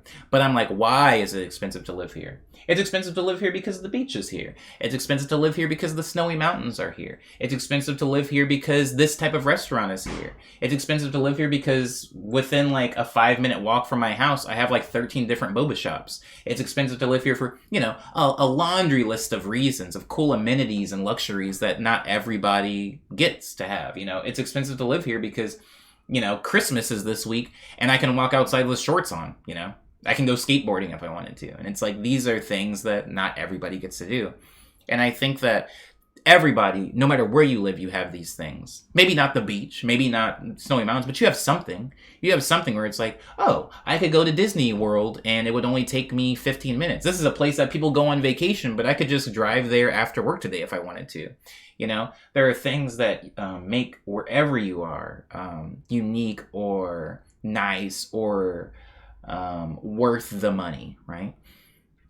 And I think sometimes if you live in a place long enough, you can start to take those things for granted and not necessarily engage with them. And I'm not saying just outright disrespect them or not like them anymore, but I just mean not actively engage with them. I don't actively engage with Long Beach, even though Long Beach is a fun place, you know. I don't actively engage in going to Hollywood Boulevard because I'm like, I don't really want to go there, man. I don't want to run into like tourists. But if I wanted to like see Jimmy Kimmel. If I wanted to see Jimmy Kimmel live, I could very easily do that. That's like a thing. I could go to one of those tapings. It wouldn't even be some long waiting list. Like I could just go if I wanted to. But I don't because I'm like, I don't really want to do that. But that's definitely part of one of the luxuries of living in Los Angeles. And last night just felt like I grabbed a few things that Los Angeles has to offer and like really truly appreciated them for a little while. It was pretty nice. Anyways, that's my check-in for Monday, the 20th of December. Also, I did not watch Matrix. I told you guys that I was going to go see Matrix yesterday, but I ended up cooking that chicken instead. That literally is what I did instead of seeing Matrix. I was like, do I want to go get lunch and then see Matrix, or do I want to make lunch and sit in my very clean apartment? And I was like, I'll make lunch and sit in my clean apartment. I'm already literally going to see a movie today anyway. I'm going to go see Elf. I'll see Matrix tomorrow. So I think after the stream today, I have a quick meeting, which honestly, I don't even think I'm going to need to talk in. It's one of those. It's one of those meetings that I literally am probably just going to be sitting there on camera, like smiling and nodding. So I have a quick meeting, and then I'll probably go see Matrix or something. Probably do that. But yeah, it was a nice full day yesterday. One of those days that were nice, and this is not really part of my check-in, but it is a thing that I'm going to say before I move on. I think we all are dealing with each other, right? We all have like social things. We have anxieties. People have fears. Everybody's living in a state of fear. We don't need to pretend it's not true. I live in fear of things. You guys live in fear of things. The average Twitch streamer is afraid of things. You know, we live in fear of certain stuff. One of the things that I always live in, and I don't live in it perpetually, but I often step into, is, and I don't want to call it imposter syndrome because I feel like imposter syndrome has gotten conflated to be a bunch of things that it actually isn't. I think imposter syndrome is a real thing, and I think a lot of people that don't actually have it just say they have it because they don't feel like they're good at a thing. They're like, I don't feel like I'm a good driver. Imposter syndrome. It's wild. Or they're like, I don't feel like my cooking's good. Imposter. I don't think that's what that is. I don't think that's a syndrome. I think that's just, a way of life. But I will say, one of the things I have with a lot of my peers, and when I'm talking about peers, I'm talking more so about like your colleagues, your coworkers, your career buddies or whatever, Who do you hang out with? Who do you spend time with every day? Do you spend time with actors? Do you spend time with comedians? Do you spend time with architects? Do you spend time with programmers? Do you guys spend time with graphic designers? Like, who do you spend the majority of your time with? And when I was in Arizona, most of who I spent time with were musicians, live musicians, punk people, metal heads. I was spending time with music people. And when you're spending time with music people, as much as we want to believe we're all equal, and as humans we are, but definitely as like accomplished, artists, there's not a straight across the board equality all the time. If you're somebody who's never played a show in your entire life and you have 2 songs and you're talking to somebody who just got off tour and they've gotten a Grammy, there's a difference, and there's like a weird hierarchy that happens in that social interaction, and that's just something that you're never going to be able to avoid. We've all had a wealth of dynamic and diverse experiences, right? But one of the things that I've learned in my life is I often brute force my way through things.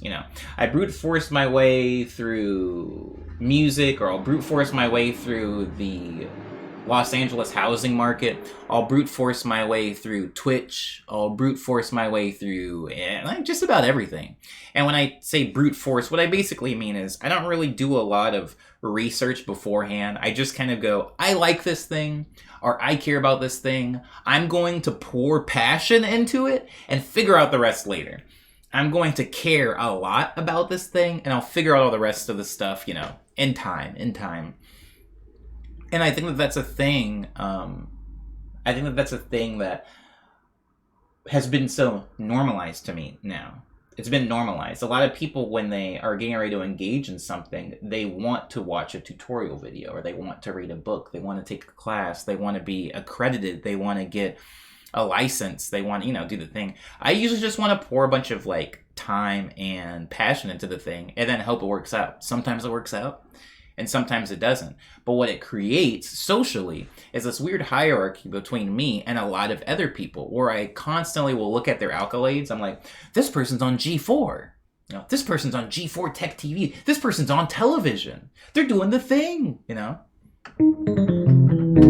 This person is on Netflix. They're doing the thing. This person just went here. They're doing the thing. I feel like that. And I'll meet these people, and across the board, every single time I have that, level of transparency with the people, I learned that the feeling is mutual. Somebody's always looking at you. And this isn't directed specifically at you, Dar, or specifically at Liana or something like that. Liana's moved into this, like, amazing new apartment and stuff like that, and is, like, really hardworking. Cyber's, like, going back and is going to be working on site. Cyber's an architect. I don't know what architects do. I don't know what architecture is. I don't know what architecture is. The only time I ever talk about architecture is when I'm looking at an old church. I don't really think about it otherwise. Or if I'm looking at like new lofts, the ones that all look like Lego bricks.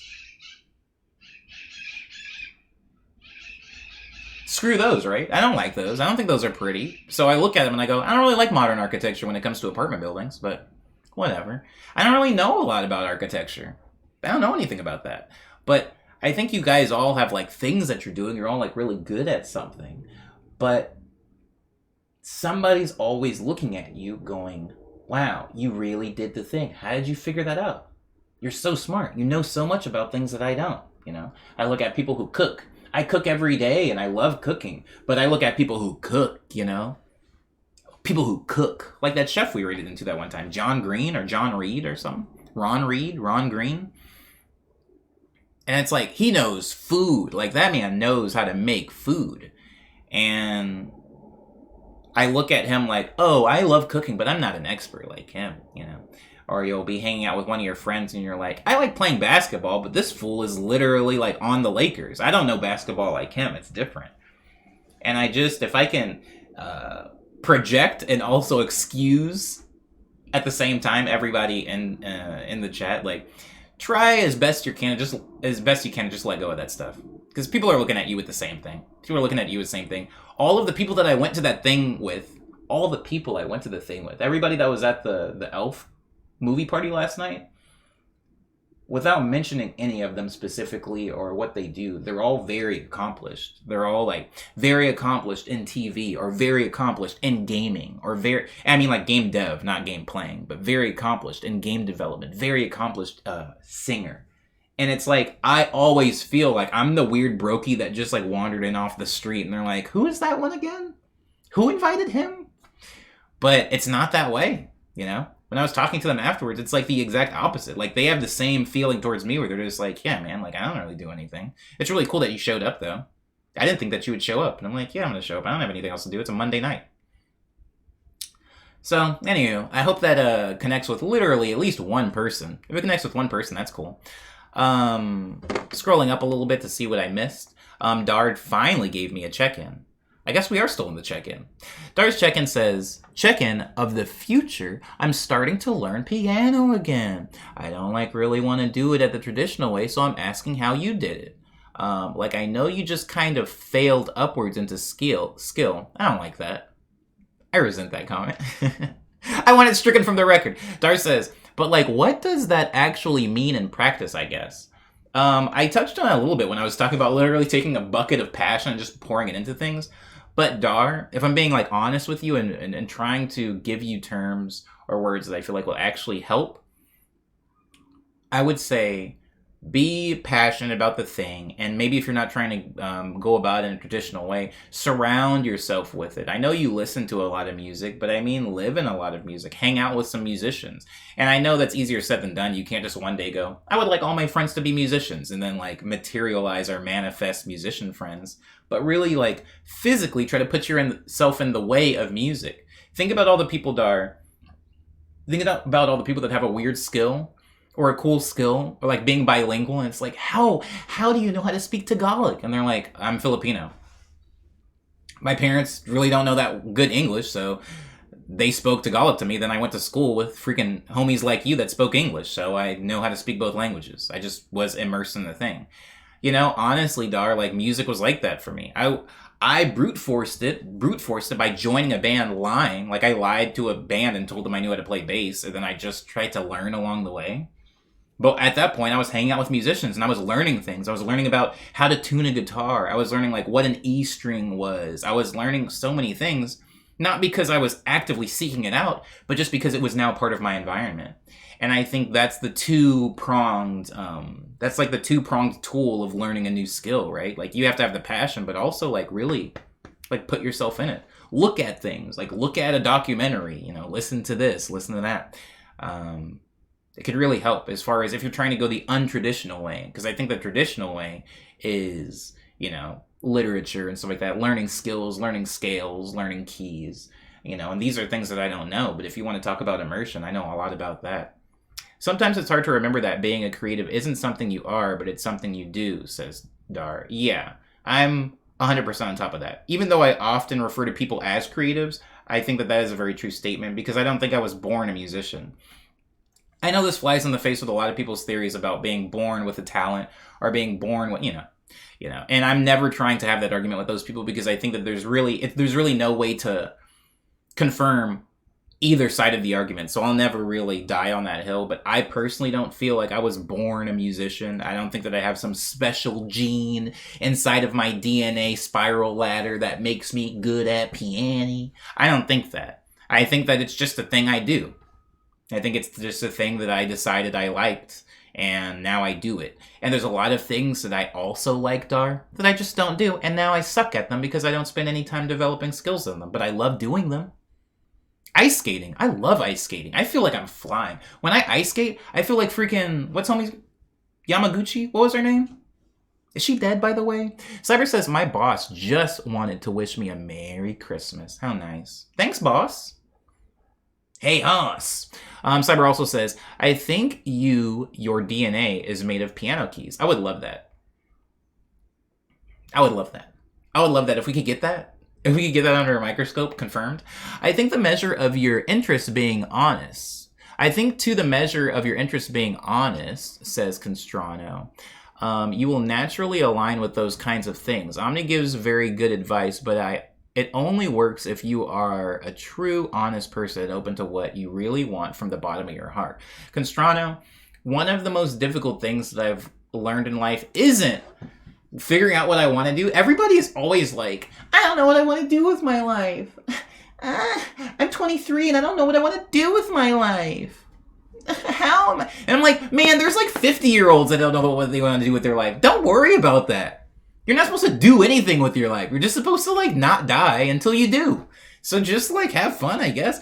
I think the hardest thing for me, Constrano, wasn't trying to figure out what I wanted to do. It was realizing what I didn't want to do. I lied to myself for a really long time and told myself I wanted certain things that I didn't actually want.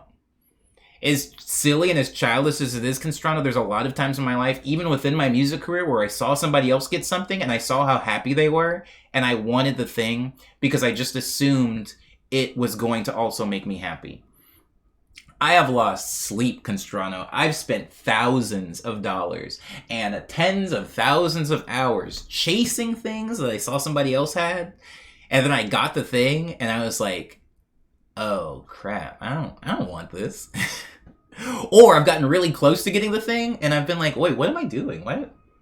Do I want to play EDC?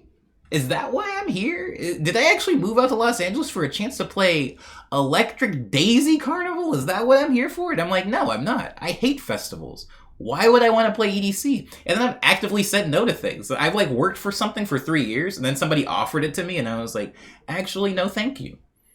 I think I was confused. My bad. I was wasting my time. I'm going to go over here. I'm going to go over here and do something else. It's really interesting. Anyways. Oh, my mom's in here. Hi, Mom. Mom says, you were born a musician full of music. Yeah, this is my mom's take. I think I was born full of blood and lies. Hi, Mom. How are you doing? I hope you're having a good Tuesday. You were still in the check-in, though, Mom. How was your Monday?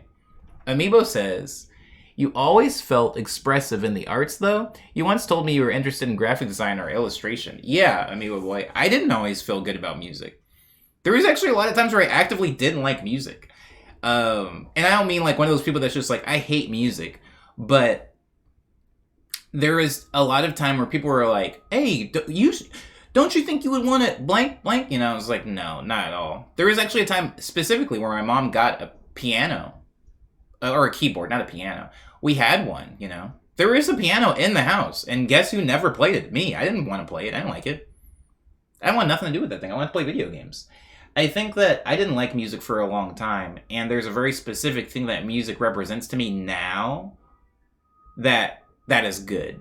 But as a kid, I reject the notion that I was like born a musician. I don't like that notion at all. For the same reason I reject the notion that somebody's born an athlete or born a lawyer or born a president. I don't think that Joe Biden. You know what's funny? I was about to say Joe Biden's parents, but like there's no way, right? Like I don't know that much about that man, but there's zero way that fool's parents are alive. But if somehow they were, if Joe Biden had like a 170-year-old like dad somewhere, I don't think that his dad was like, oh, little Joseph Byron, when he came out of the womb, he was definitely a president. I looked at him and I thought, that's a president. No. I look at him right now and I don't feel that. I look at that fool and he is the president. And I'm like, yes, destined. It was meant to be. No, I don't think so. I don't know if people are born things. Again, I'm never going to die on that hill, though. I think that in your life, you just make a series of choices and you end up somewhere. I think there's a lot of really nurturing people that didn't have kids. And that doesn't mean that they failed. They're like,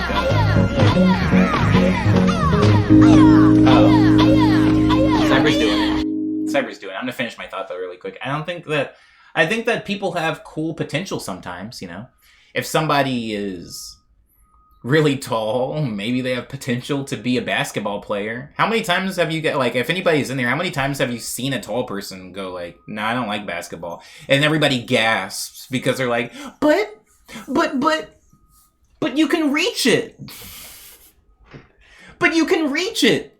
Shouldn't you be a basketball player if you can physically reach the thing? And it's like, no, man, that's not how passion works at all. I mean, my dad really wanted me to go into track. A lot of people did. They were like, look at his legs. Skinny legs. Wow, look how fast he run. Must be good at track. I hate track, guys. You know what I hate? I hate running. I hate running when you're not going somewhere or leaving something. Give me something to chase or give me something I need to escape. But if I'm just running in shorts next to a bunch of other, like, freaking hooligans, no, that's stupid. That's a waste of time for me. But people told me that I would be good at it. Does that mean I'm born to be a runner? No, not at all. Have natural gifts to be a runner? I don't think so. I hate it. I hate it. I dislike running. So it's like, I don't know. I don't think that I was born a musician. So I mean, we've had this talk a lot of times in the stream. I reject that notion. Because, you know, I could have just been something else. There's a lot of times where people are like, what would you do if it wasn't for music? Or what would you do if one day you were deaf? I'm like, I would just go do something else probably. There's other things that I'm good at, you know? Or I can develop skills in other things, you know? I was really good at drawing for a little while. I was really good at writing, like fictional writing for a while. Like, that was like a thing that I really wanted to do, creative writing. I'm not a creative writer right now. Does that mean I'm wasting my writing potential? I don't know. But I don't really want to do it right now. It's really interesting. It's really interesting. Cyber, getting to Cyber's point now. Cyber says, what are some of the best Christmas movies? My sister-in-law wants to watch some later in the week, and I'm supposed to procure them. And as much as I want to watch The Matrix, I think it's better if I get something else. We've already watched a bunch of Die Hards and the Home Alones, and they don't want to watch Elf. Jim Carrey's Grinch was pretty good. Cyber. I don't know if that made the list, but it's a pretty sick movie. Omni, I'm like 5'8", and people do this to me anyway because I'm black. Yeah, that's another thing. People like look at black people and just like, you were born a musician. Hoo-wee, he's got some rhythm. Ask me how many black people I know that have zero rhythm. Ask me how many white people I know that could dance circles around me. It's not, I don't believe in it. I don't believe in it. It's a myth. But Dar is right, yeah. People have also looked at me and just been like, I think he's a music, I don't know. I think he can make a music. I think he could probably throw a basketball. Hip-hop keto. Pernetic says, I dash when I take the trash out and heading to the car because I move with purpose. But just for the sake of it, yeah, no thanks. Yeah, see? Who wants to run for nothing? I'm joking. Lots of people do, and they make a good living doing it, but not me. Not me. I'm a tall person, says Constrano, and I always tell this story. I played for 1 year in school. In one match, we were losing big time. In the last 10 minutes, they took me out and put in some guy who is not particularly good at sports. Person. This guy is really good at piano and science. Well, we won. There you have it, folks. This is what I believe. And you know why I believe this? You know why I believe this? And I understand why people have the other belief. Like, we all have our belief systems for reasons. Some people believe that the destiny. Some people believe in soulmates. Some people believe in, you know, a kid being destined for something, or a kid being like, wow, you were meant to be a scientist, or you were meant to be a president, you know. People will have that. When I was a kid for a little while, I wanted to be a pastor, you know. And people encouraged me to do it. I'm not a pastor right now, you know. Does that mean that I was born with the word in me or something? Like, I don't know. But I'm not a pastor. I can't stress this enough. I'm not a pastor.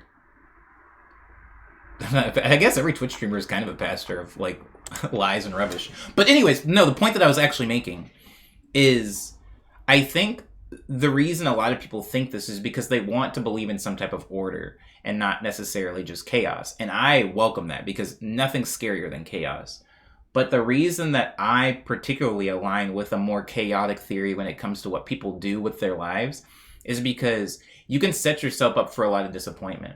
If you truly believe in your heart that you're like, I have music in me, I'm supposed to be a musician, but I have, but the potential to be music. Everybody told me, my grandma, my aunt, my uncle, my mom, my brothers, sisters told me that I was going to be a musician, and I'm not. That can hurt you.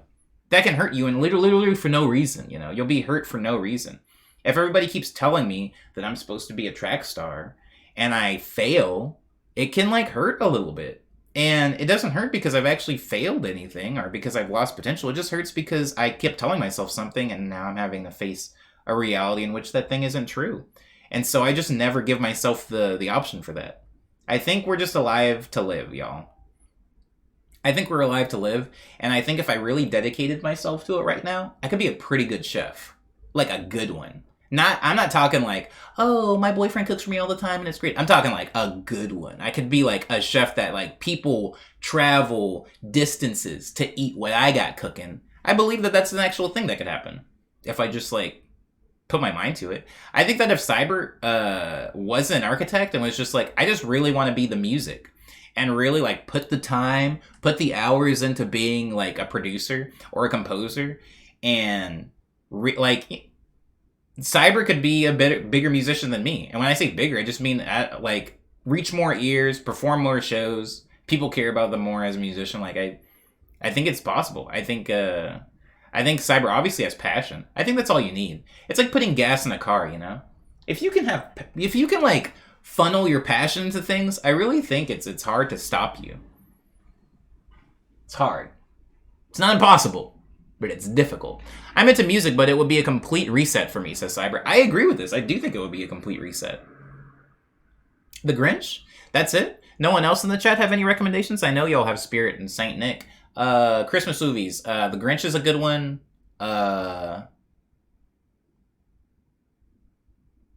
Groundhog Day. Pernetic says, I think some people are predisposed to excel at certain things. Sorry, I thought you were going to go to a different direction when I saw excel. I was going to laugh. Excel at certain things, whether physical or mentally, but I don't think that dictates what you can and can't do. And I think that what gives you the predisposition is probably a combination of chaos and experiences. Amen. Yeah. Shout out Hipster, says KGP. Best Christmas movie is Bad Santa. I've actually never seen Bad Santa. People get on my case about that. I've had that thought before, says Cyber. So it's funny that you mentioned it. Talking about just resetting and being music. Once you learn how to learn, I think most people can do anything, says Titanium. Yeah. Just let stuff happen. Just let stuff happen. I think that potential is really important, but if you've ever really worked hard for something, guys, and I mean this because a lot of people don't realize that they have worked really hard for something. I'm talking about you've had people telling you the thing that you want to do is not gonna happen, and you're like, I'm gonna just brute force it. I'm just gonna go and try it anyway. Unless you've really worked hard for something. You worked hard to get a house. You worked hard to get a job. You worked hard to lose weight. You worked hard to gain weight. You worked hard to be whatever.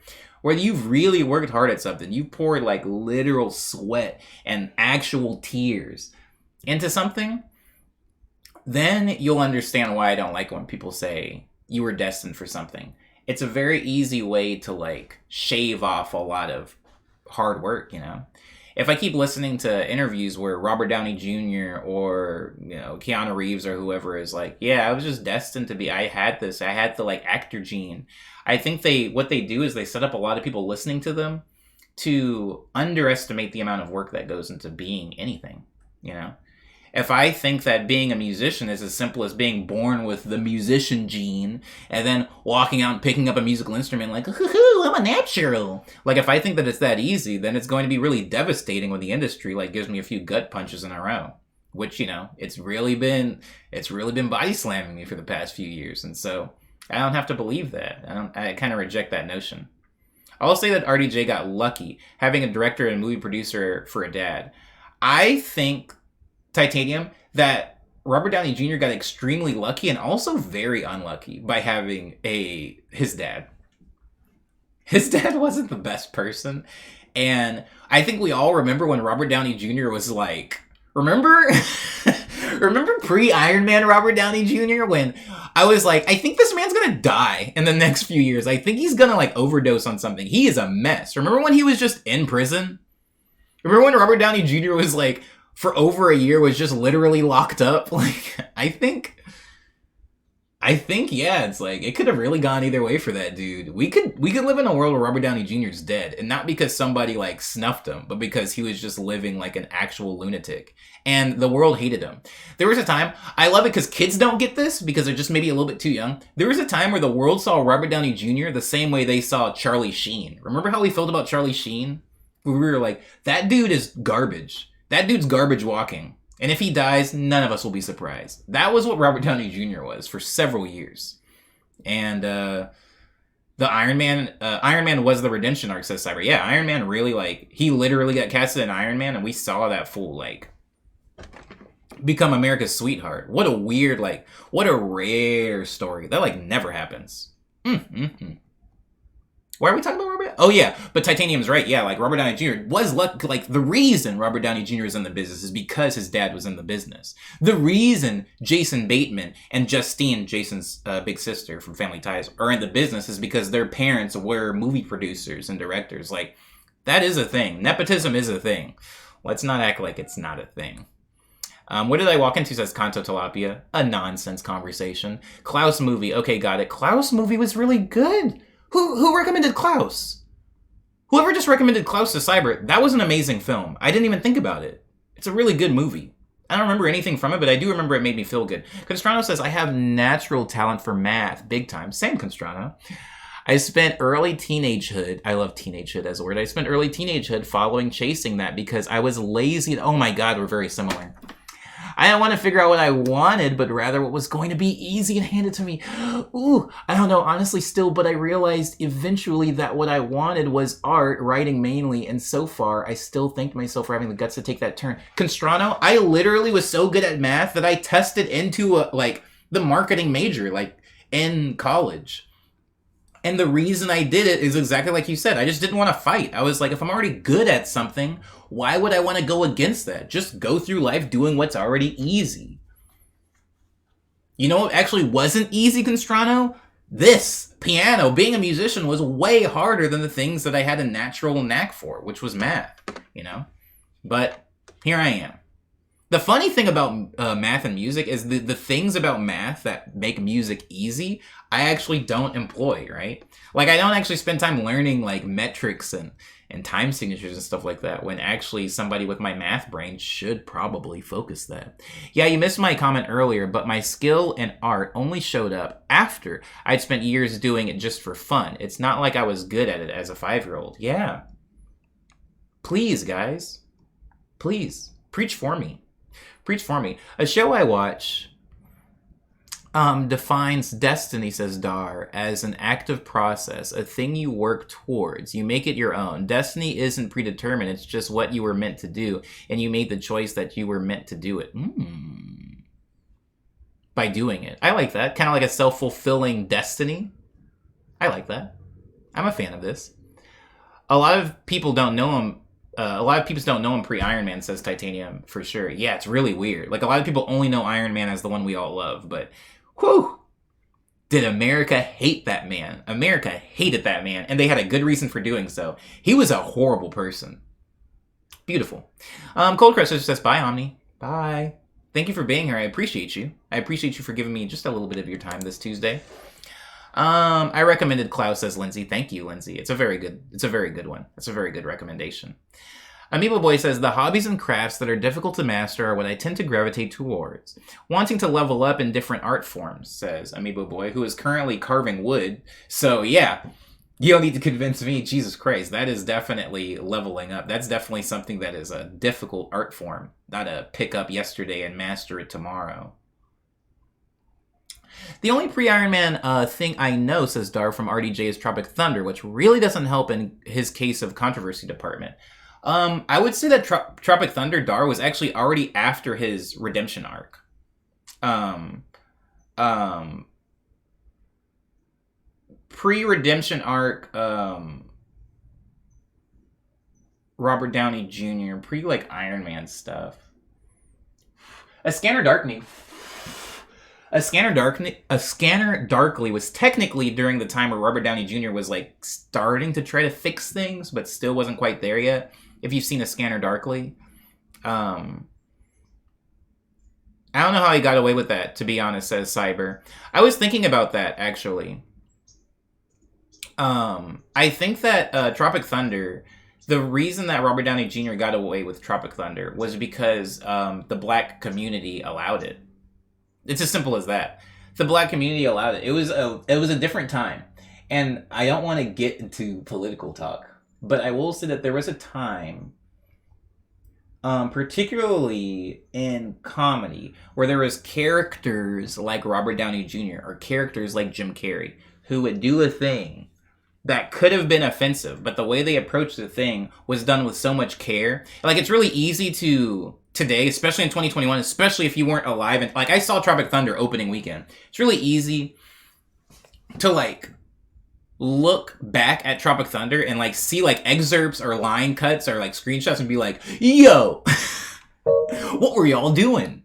But there was a lot that was going on around it. The fact that Ben Stiller was like the driving force behind the movie and really like cared about that script and was directing the movie. Like, Ben Stiller was directing that movie. Like, the fact that you had people that were very much respected and accepted into like the black space, the black community, that were like behind the scenes in that movie, had a lot to do with why Tropic Thunder went over as well as it did. Because we don't have a bunch of movies with blackface in it from that year or even that time. It was like this very specific thing. And I honestly think that people were able to look at it. We were a little bit less jumpy in general. Like, people kind of looked at the movie. Like, when Tropic Thunder came out, there wasn't a timeline of movie clips happening, you know. I wasn't getting on Twitter in 2008 and seeing, like, somebody go, like, oh, my God, have you seen this Cowboy Bebop live act? Like, that wasn't happening, at least not in my, you know, vicinity. Most of the people that had a take on Tropic Thunder actually saw the movie, and most of the people that actually saw the movie understood the context of a lot of what was happening on screen. And that doesn't mean every single black person in history liked Tropic Thunder. But what I'm saying is there was a lot of jokes that were in that movie that were taken in the context of that movie. Whereas a lot of times, even I've been guilty of like somebody sharing a out of context thing from a movie or a show or whatever.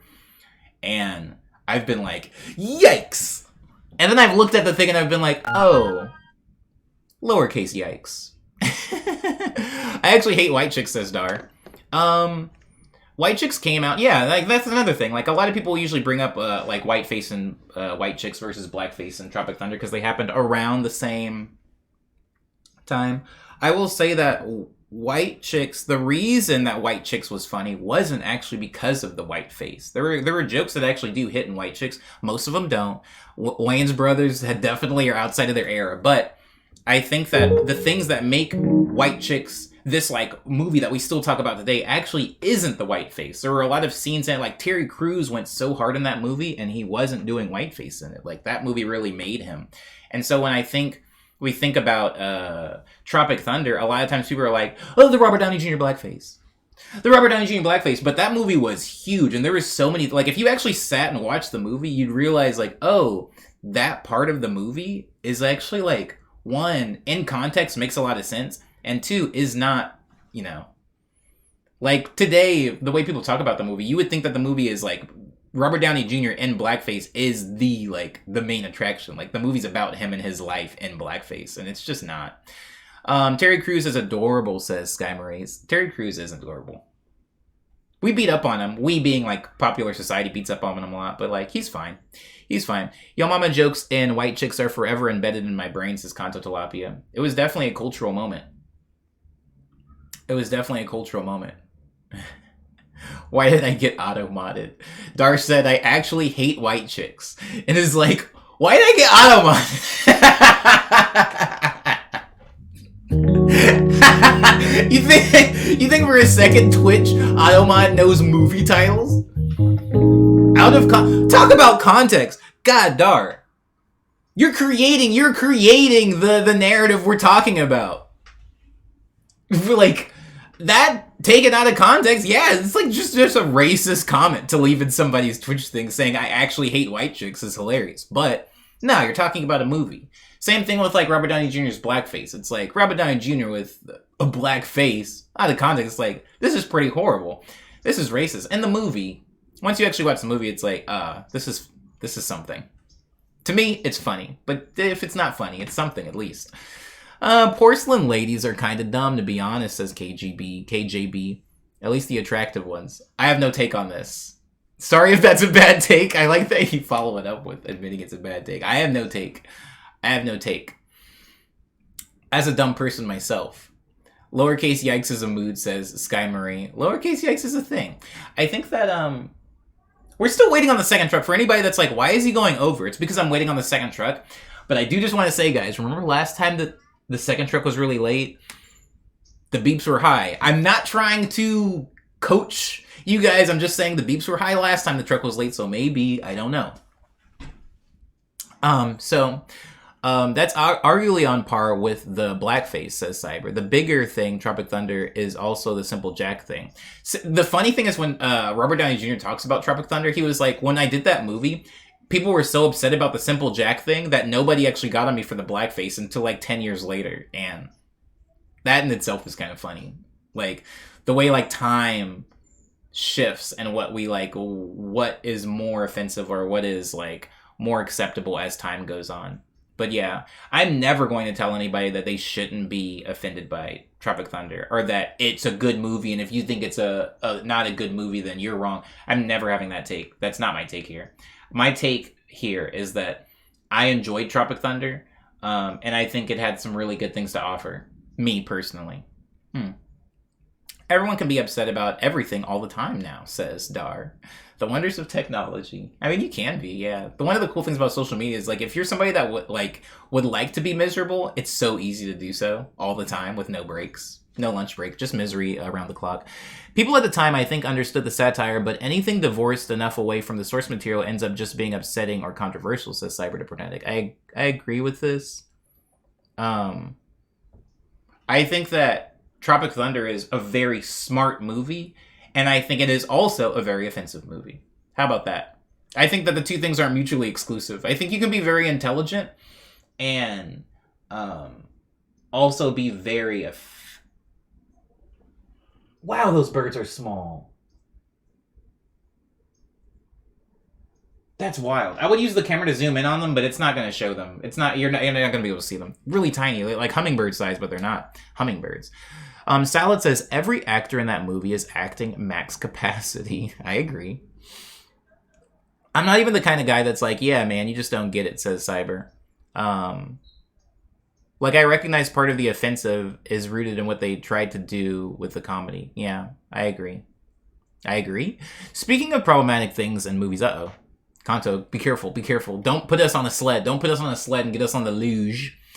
I've always been really upset about the way mental illness, especially autism, is portrayed. Oh, well, that's fair. I mean, yeah. I don't even feel like that's a take. That's just, yeah. It's that thing has to. We need time to portray that. Like anytime I see anything portrayed in movies, you know what's silly, Kanto? I get upset about musicians being portrayed in movies. I get upset about artists being portrayed as literal like magicians. I get upset about the music industry being portrayed as it's been portrayed in every single movie I've ever seen about the music industry. I'm like, this is annoying, but it's mostly born out of like half ignorance, half entertainment. Like sometimes things are done wrong for reasons. Anyways, but I agree with what you're saying as well, which is probably more important than somebody misrepresenting the music industry. Dar says, no, I mean, it's not the nuance people don't get. I think people just think satire is just irony, and it's not. Agreed. KGB says, I'm autistic and Simple Jack is hilarious. You know, for some and not for all. I agree with this. I think that's the thing, right? I think that's the thing. It's like how I can say I'm black and Robert Downey Jr. in blackface is hilarious. It's like, yeah, it is to me. I don't speak for all black people though, you know. I don't think Simple Jack was autistic though. Yeah, I agree with you, KGP. But yeah, I think that's the thing. I think that's the thing. It's like it was a very smart movie. I think that the two things are just not mutually exclusive. I think you can be smart and also be very upsetting. In fact, most of the smart people I know are extremely upsetting. You speak for the hipsters, says KJ. Oh. The new hipsters or the old hipsters? The ones that accepted me. I was embraced by a certain group of hipsters. Thank you. Nadi Chamba. Am I saying that right? I hope I'm saying that right. The chat should unlock for you shortly, but my name is Omni and I stream music here Monday through Friday. You came in on the second stream of the week, Tuesday. Today we're going to be counting the beeps that a trash man makes, if he ever makes it into the stream. But, why did we start talking? We were literally talking about, like, Destiny. We started talking about Robert Downey Jr. because of Destiny and, like, how, you know, actors can talk about having the bug or, you know.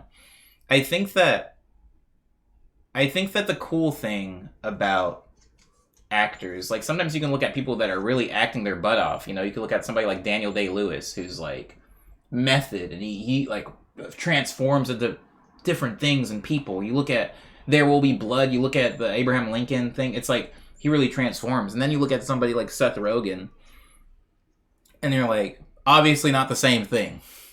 But they're both actors, you know, and they both have different paths. And, like, I don't know if one was destined to be an actor or the other one was destined to direct, but I think they're both really good at doing the thing that they do. Do we still use the term hipster, says Lindsay? I think mostly ironically today. I use the term hipsters ironically, usually. Or I'll use it when I'm referring to literally the group of people that did embrace me for about 6 months. Kanto says, thinking on how musicians are portrayed, talent in general is portrayed so rough in media. Yeah, that's my whole thing. We talked on it a little bit even before you came in, Kanto Jalapia, but I think talent is often referred to in the same way that you would refer to, like, a kid having metachlorians and being a Jedi. It's like, yep, we put him under the microscope and we discovered he has the saxophone gene. It all makes sense now, you know. I think that that's how talent is often portrayed in movies. People are just seen as, like, conduits, where they're just like, oh, I have this magic inside of me. Poor me, I'm the chosen one. Like, people view it that way, and I think that's really rough because, you know, all of the skills that I've really, like, made anything out of, like, it was a long time, and it was very difficult. I so wish that you guys are here because I'm good. That isn't even, like, that isn't me being self-aggrandizing. Like, if I was not good, you guys wouldn't be here. If I wasn't good, this Twitch might not exist, you know? I'm only here because I'm good at doing a thing. And I wish sometimes that you guys could see when I wasn't good. I wish that you guys could see when I wasn't, because, you know, after seeing me, like, like, all the day, all the time, it's easy for people to think, like, oh, this is just the thing that he was able to do. But there was a very long time, and I'm not talking about a week or 2 weeks or a year or 2 years. There was a very long time where I was very bad at this thing you guys watching me do. And people forget about that. It was very discouraging being as bad as I was. It was very discouraging having as little rhythm as I had. Peeling Finn says, yo, you got the most aesthetic thumbnail. Whoa! Is that why you're here? Did the thumbnail fool you on the Twitch page? You know what? It's the plants, isn't it? Hi, Peeling Fins. Welcome, and thank you so much for coming into this stream. I'm going to play something for you, I promise. Salad says, talent equals passion plus practice. I can get on board with that. Sareb says, could you imagine if that was a thing, though? Crap, all I got to do is have a stupid basket weaving gene. I mean, some people do be thinking like that. There's so many people, respect and love to all of them, who are, like, looking at people like me, or they're looking at people like Robert Downey Jr., or they're looking at people like, I don't know. They're looking at people who worked at a thing, and they're like, wow, I wish I was good at something. Anyways, back to the coal mines. Like, they think that they should have been born knowing how to moonwalk, and the fact that they weren't, they're like, well, there's no point in getting into dance now. And it's like, I really do pity those people. And like lovingly, like I have like really like heartfelt sympathy for those people, because the amount of things you miss out on by just assuming that you rolled the dice wrong. It's like, dang, I was born in elf class. I really wish I could be an orc today, though. They really got something going on over there in Orkville. I think the movie Soul actually reinforced that, even though it was trying super hard not to. I'm not happy about this, Dar. Sky Marie says, I'm here because you're good at what you do. Thanks, Sky Marie. I like Sky Marie. Amiibo Boy says, I've got to head out and grocery shop. See y'all later. Bye, Amiibo Boy. I'm sorry that the stream's gone so late today. We're just waiting on the trash man. I should have let you guys go a long time ago. The fact that you guys are still hanging out with me just for the trash man, I do really appreciate it. I know. This is not the first time this has happened. I just fell down, says Pernetic. Why? What happened? Be careful. Actually, I lied. I'm here for the bow tie, says Kanta Delabia. Or at least someone is. Oh, let me scroll down to the bottom. It is Tuesday. We saw one truck.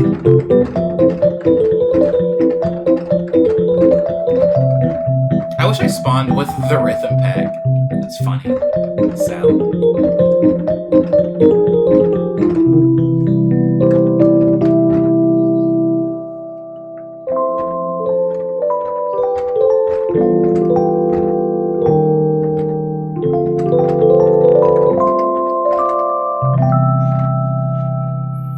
I wish I spawned with money cheats, says Sky Marie. Agreed. All the good things in life are downloadable script mods, says Dar. I'm here for the... Oh no. Churrasco... Okay, so there's a few words, guys, that I've only seen in text form. I'm gonna say... Chiaroscuro.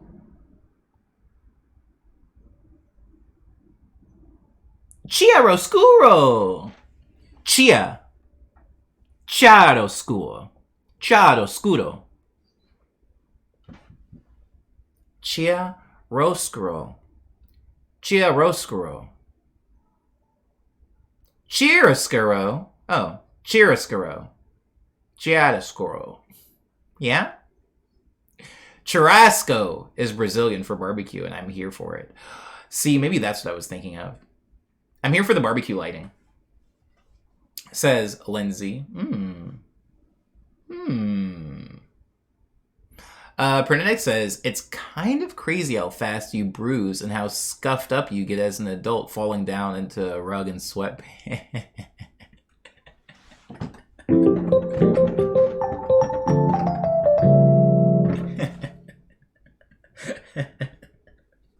Okay, so this is kind of dark. Bear with me, guys. It's a little dark, but it's fun. The person's okay. But I used to work in a retirement home. I've talked about this a lot. I used to work with old people. And there's this one lady that she had vertigo. And so it was really dangerous, moving her around. She needed somebody to kind of be there because she could fall over. And once you're at a certain age, a simple spill can be it, You could trip over a Lego brick and that's it. You had a great life, but the Lego brick was it, and that's how you were done in. And she lived kind of in that state all the time, just being oh.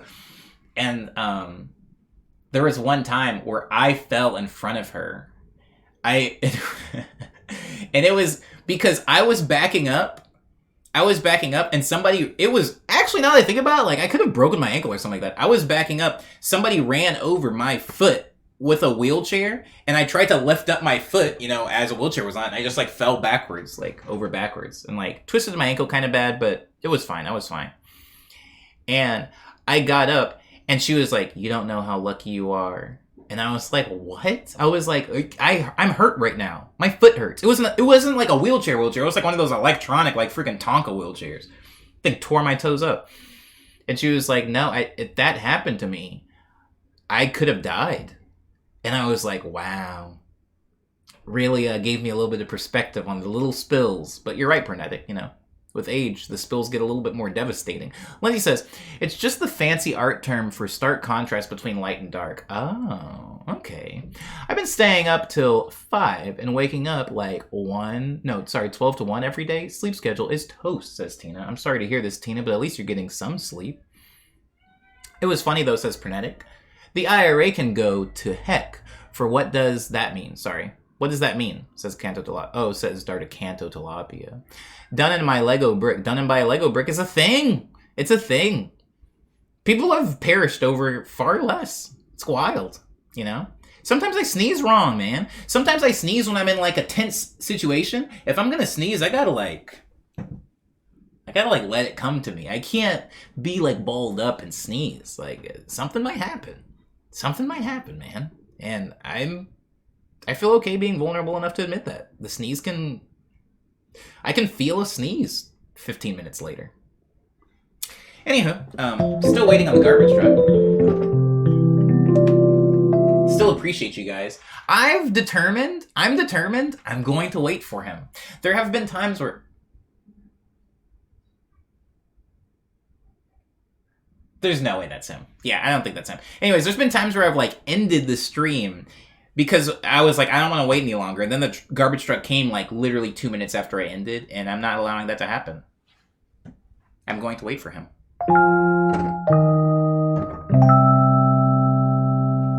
So, we were talking about destiny and going into things, and the only reason we got even on that conversation, I'm trying to reel it back to my check-in, because during my check-in, I was hanging out with some very accomplished people. And anytime I'm hanging out with accomplished people, I always do this like kind of whack, like self-esteem thing where I downplay my own accomplishments because I see my accomplishments every day, you know? Every day I see the things I've done, I live the things that I've done, and I think to myself, yeah, I did that. Whatever. Freaking, we all do that. And then you go out and you're around other people, and that's going to be a little weird to somebody else, right? It's going to be a little weird to somebody else. To me, my dad moved, you know. My dad didn't grow up. My dad was born in Arkansas and was in Arizona. And to me, that was weird, you know. My mom was born in Arizona, so I was like, But, like, to move several states across the country, for what, you know? Like, that was weird to me. I couldn't imagine that. And then I did the thing, and I was like, that's not that big deal. Moved to a big city. I moved to, like, one of the most expensive cities in the country. And I don't make, like, tons of money, y'all. Like, so, like, that as a reality, I was like, there's no way I can move to LA. I can't afford it. But you just kind of work it out. You just, like, make a way, you know? You make it work. And once you're making the thing work, it no longer becomes a feat to you. Moving to Los Angeles is no longer a feat to me. It's just a thing anybody can do. But that's not true. It is very difficult. I think a lot of us can have a tendency to downplay our own accomplishments, not because we actually think that they're bad, but just because we're so used to them. We see them every day. We've normalized them. I think that whoever I hung out with last night, who is on G4, has normalized being on G4. Or whoever I hung out with last night, who's like a voice actor to a AAA game, has normalized that. They're just like, yeah, it's not really that big of a deal. That's just what I do for a living. And I don't even play the game. I'm just a voice in it. I talked recently, like earlier this year, about meeting the voice actor to...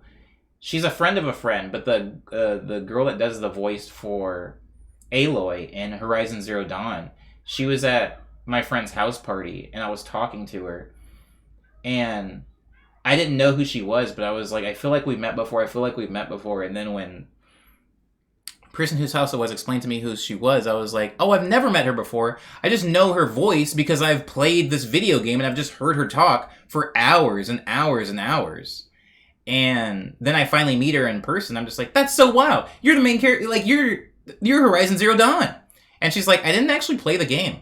You know, it was just like work for me. She was like, it was just like learning lines. She was like, I'm glad you loved the game though. I'm like, I have so many things I want, like, what? She's like, yeah, thank you though. Nobody else here has played the game. And I'm like, of course I played the game. It's a big deal for me, for her, not that big of a deal. She's not even playing the game. Then there's like somebody that'll come up to me and they're just like, oh my god, man, this one song you did for the your music's in Roblox. How do you feel? And I'm like, what is a Roblox? I don't know, man.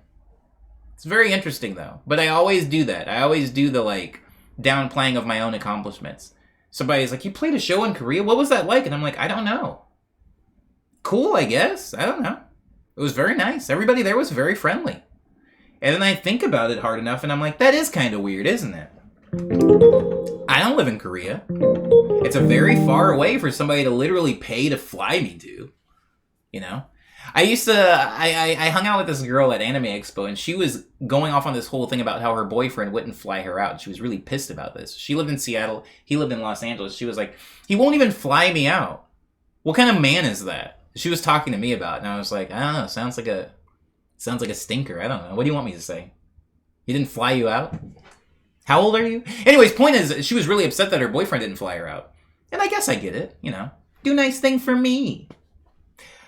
People have flown me to other countries just so that I could, like, do this in front of them for way less time than you guys, you know? Like so I could do this for, like, 45 minutes. And then they pay me more money on top of that. And then they pay for a hotel for me to sleep in. And they feed me. And they're like, thank you, you know? Thank you so much. Please come back again. And I'm like, I guess. Yeah, sure, whatever. This is weird, though. This is weird. I don't know what I'm doing. I don't know what a G minor scale is. You guys paid like $4,000 to get me out here. Anyways, Kanto Delapia says, girl, have you seen The Rent in LA? Yeah, she did such a great job with her voice. She did an amazing job. She's also very friendly. I know that has nothing to do with anything, but it matters to me. She's also a very pleasant human being, you know. I've definitely met some people that have been a part of projects I've liked who weren't that pleasant. So, yeah, I like her. Pernetic says, LDRs for me were really long-distance relationships for me were always an alternating thing or going half on flights. I love to hear it, Pernetic. I love to hear it, Pernetic. Pernetic, I was in a long-distance relationship once. No, okay, let me be more accurate. I was in a close-distance relationship once. And then she moved away, and the relationship was over. But nobody told me. Nobody just didn't know. So what really happened, Pernetic, was I was in a long-distance relationship with no one. And I was doing a lot of the heavy lifting because, like I said, I was in the relationship by myself. And so I paid for my flights. And I did a lot of the meeting halfway. It was really fun. It was really fun. I'm not being facetious. Like it actually was very fun. I look back on those days where I thought I was in a relationship and I'm better for it. Sky Marie says, Sigh, I'm in a long distance relationship and I just came back from Europe and it's his turn to come, but Japan just closed again. Boo. I'm glad you got to see him though, at least, Sky Marie. I really am happy that you at least got to see him. He's still in check-in. Boo indeed. How long did it take you to find out after they moved that the relationship was over?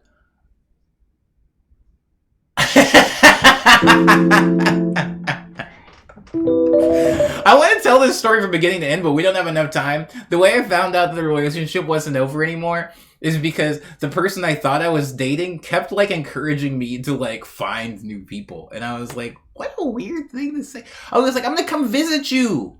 I'm coming. She had moved away to college and I was like, I'm coming to see you.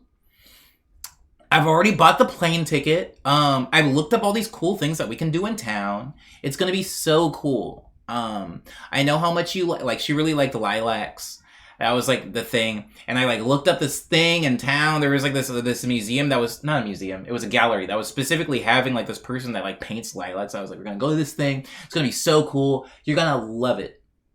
I leave Tuesday. And she was like, did you book the flight already? And I was like, you betcha, baby. Your man's always prepared. She was like, my man, about that. You shouldn't come. And I was like, I already booked the flight. I'm like, what's going on here? She was like, you shouldn't come. you shouldn't come. I think things are like weird and like I'm gonna be busy and I'm like really trying to fit in here on the campus, so I don't want somebody from home to like come. And I was like, oh, that's weird.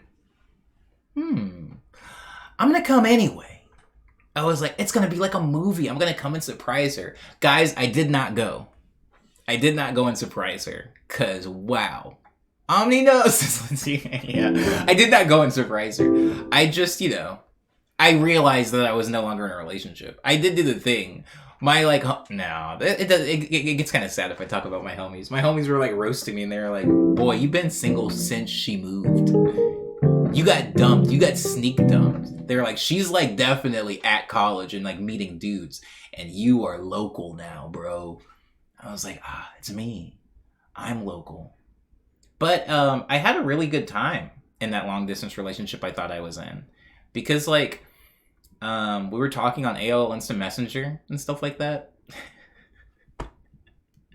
Dang, you really made a Biz Marquee out of yourself. I did. And it's like, I wish that everybody could get their heart broken in a comedic way.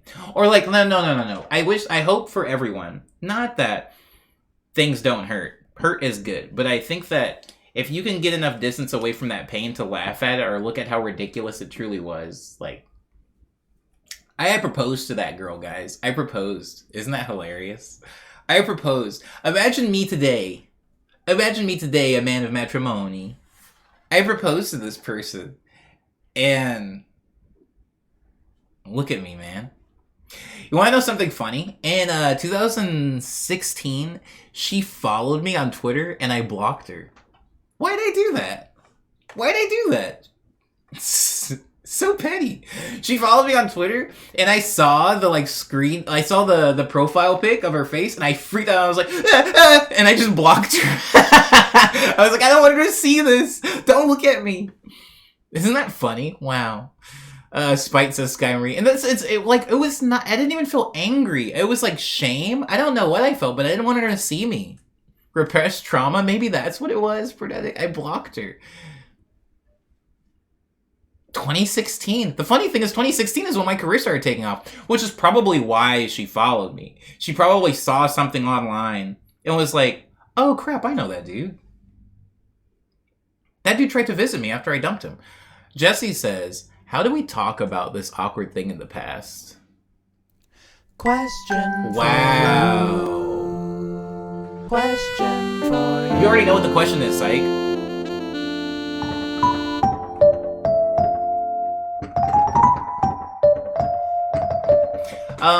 Psych. I'm so sorry, guys. By the way, I'm apologizing on behalf of the garbage truck. Psych, what is something that was painful at the time, but now you are able to look back on and like really see a lot of comedic gold in there? It's like, it's funny to me now, but at the time, like if somebody laughed at me, I would have been very angry. Lindsay says, if you want to break up, you should definitely make sure the breakup is known. Hate to say it, but I've been on the giving side of that. For sure. I was dating somebody when I moved out here to Los Angeles. I had somebody that I was dating. I just told them I was moving. And I told them I was not coming back. And they were like, well, I'm not moving to LA. And I was like, all right. Bye. And they kept calling me after I moved here. And I was like, oh. They're like, should I come out and visit? We can like go to Disneyland or something like that. And I was like, no. I think maybe you should stay in Arizona. That seems like a good spot for you. You seem to be having a good time out there. You should stay there. And she did. Now she's married. Beautiful. Happy ending. Aang says we're talking about this. Oh heck yeah, we're still in the check-in. Yeah, we're not talking about this. Man, someone about to write an amnesia about you, says Jesse. Jesse, I don't date talented musicians, so nah. I'm never dating any musicians. I dated one musician and she was a scam. I wrote all of her music, so she's never gonna write a song about me. I'm safe. Don't date musicians, guys. If I can give anybody in here any, don't do it. Don't do it. Don't do it. As somebody that's made those songs, if I look at somebody like shaking their booty, if I look at somebody like really busting one to like lyrics that are about me being trash, I don't know, man. I don't know how I feel about that. If I have to look at like some artistic but scathing take on me in like a movie or something like that, I don't know, man. I might have a bad 36 hours. So I'm just saying, I've dated somebody who I don't want to delete this VOD. I don't want to delete this VOD, so I'm not going to talk about it. But I don't date anybody that's got, like, talent on that level. That's, like, really going to, like, make something beautiful that's, going to make me feel bad about myself.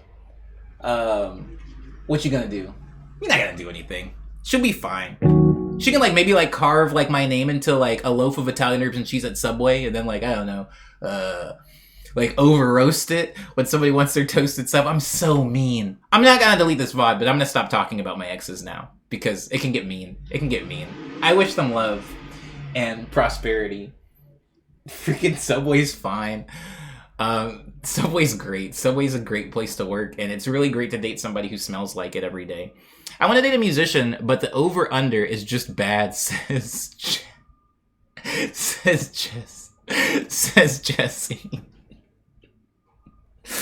Yeah, you're not wrong. You're not wrong. You're not wrong. Man, you're extremely correct. You are so right. People, if they start freestyling in the car, they ain't... Skyberry says, I learned that lesson the harsh way, talking about dating a musician. Yeah, stay away from us. We're all garbage. Now, magicians, on the other hand, they're free game. I wouldn't date one of them either. Y'all need to find yourself a nice, quiet normie. That's what you need to find. If I can give you guys anything. I dated someone who smelled like chips and salsa every evening, so I just had her start bringing home chips and salsa every night. It was actually pretty legit. Sounds like a dub. It sounds like a dub. Check-in. We finally got a Tina check-in. Tina's check-in is yesterday was... I hear the garbage truck in the distance. We're gonna have him soon. He's coming. He's not on the street yet, but I can like hear him like a block away. Took my stepson, Dax, to get a Christmas present for his dad. Bought a ham, kitty presents, and worked on my current floral painting. Stayed up until 5 a.m. and watched Chappelle's stand-up with the hubby. Didn't you already do that? Am I in a time loop? Sorry.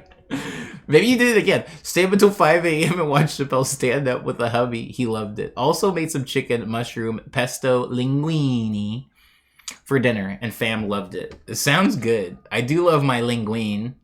My linguine. Aberigo says, where's the truck? He's coming. He's coming. I don't know if you can hear him, but he'll be here soon. They're not magicians. They're illusionists. Amen. Is that an Arrested Development? Is that an Arrested Development reference? If it is, I love that. We'll learn that's the king. Tina says, I'm not garbage, but I'm a musician.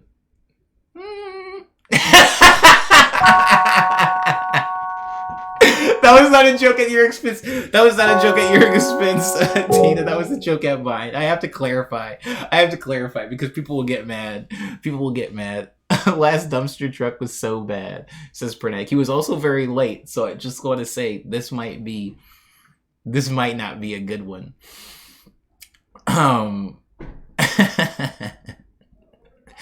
Over and under is about your exes. No, but that would be good. That would be good. Not all musicians, says Lindsay.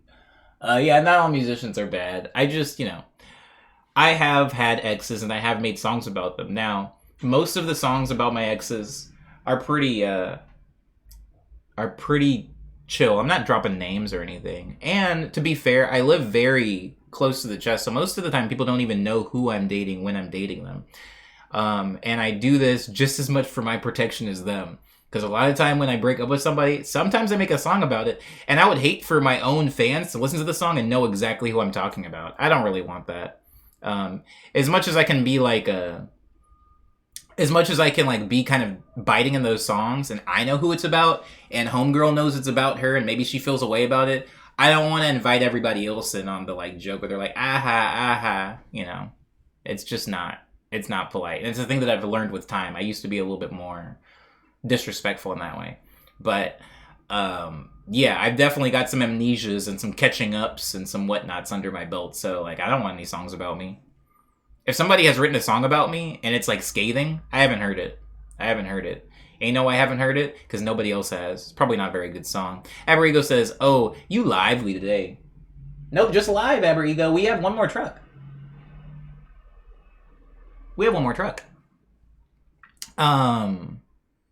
Jesse says the worst thing for me would be the song is super popular and then I'm like, dang, I was trash. Don't need that kind of negative validation. I agree with that. I will say that at least none of my breakup songs are the ones that people like to listen to the most, you know? People really like, oh, never mind. Venomade might be like one of my best performing songs. Like it's up there in the top 5. And Venomade is definite, obviously, like about an ex, but... Question for you. I really messed up, didn't I? Question for you. Venomade is a breakup song, says Dar. That's funny. I can't tell if you're making a joke or not. Bubbles! Tina, my question for you is, have you ever had to have a creative outlet after a heartbreak? And what was it? Did you paint something? How do you get over a breakup? Is it creative? Is it destructive? Mine's both. I like burning things. Physically burning things is a good one for me. Dar says Jake Gyllenhaal is sneezing so hard right now. Yeah, Taylor Swift. See, that's a thing, man. Bro, if you're dating Taylor Swift, if you're dating Ariana Grande, like, grow up. Grow up and move or something. Find yourself a nice little something at, like, Kohl's. Go to JCPenney. Freaking Taylor Swift. I ain't trying to have everybody like shaking it off to whatever the heck I supposedly did 8 years ago. Grow up, man. What are you doing for Christmas, says Tina. You're looking at it. Yeah, too many people like Venomade, says Cyber. Yeah. So I take back what I was saying. Venomade is definitely a breakup song, but I never say who it's about.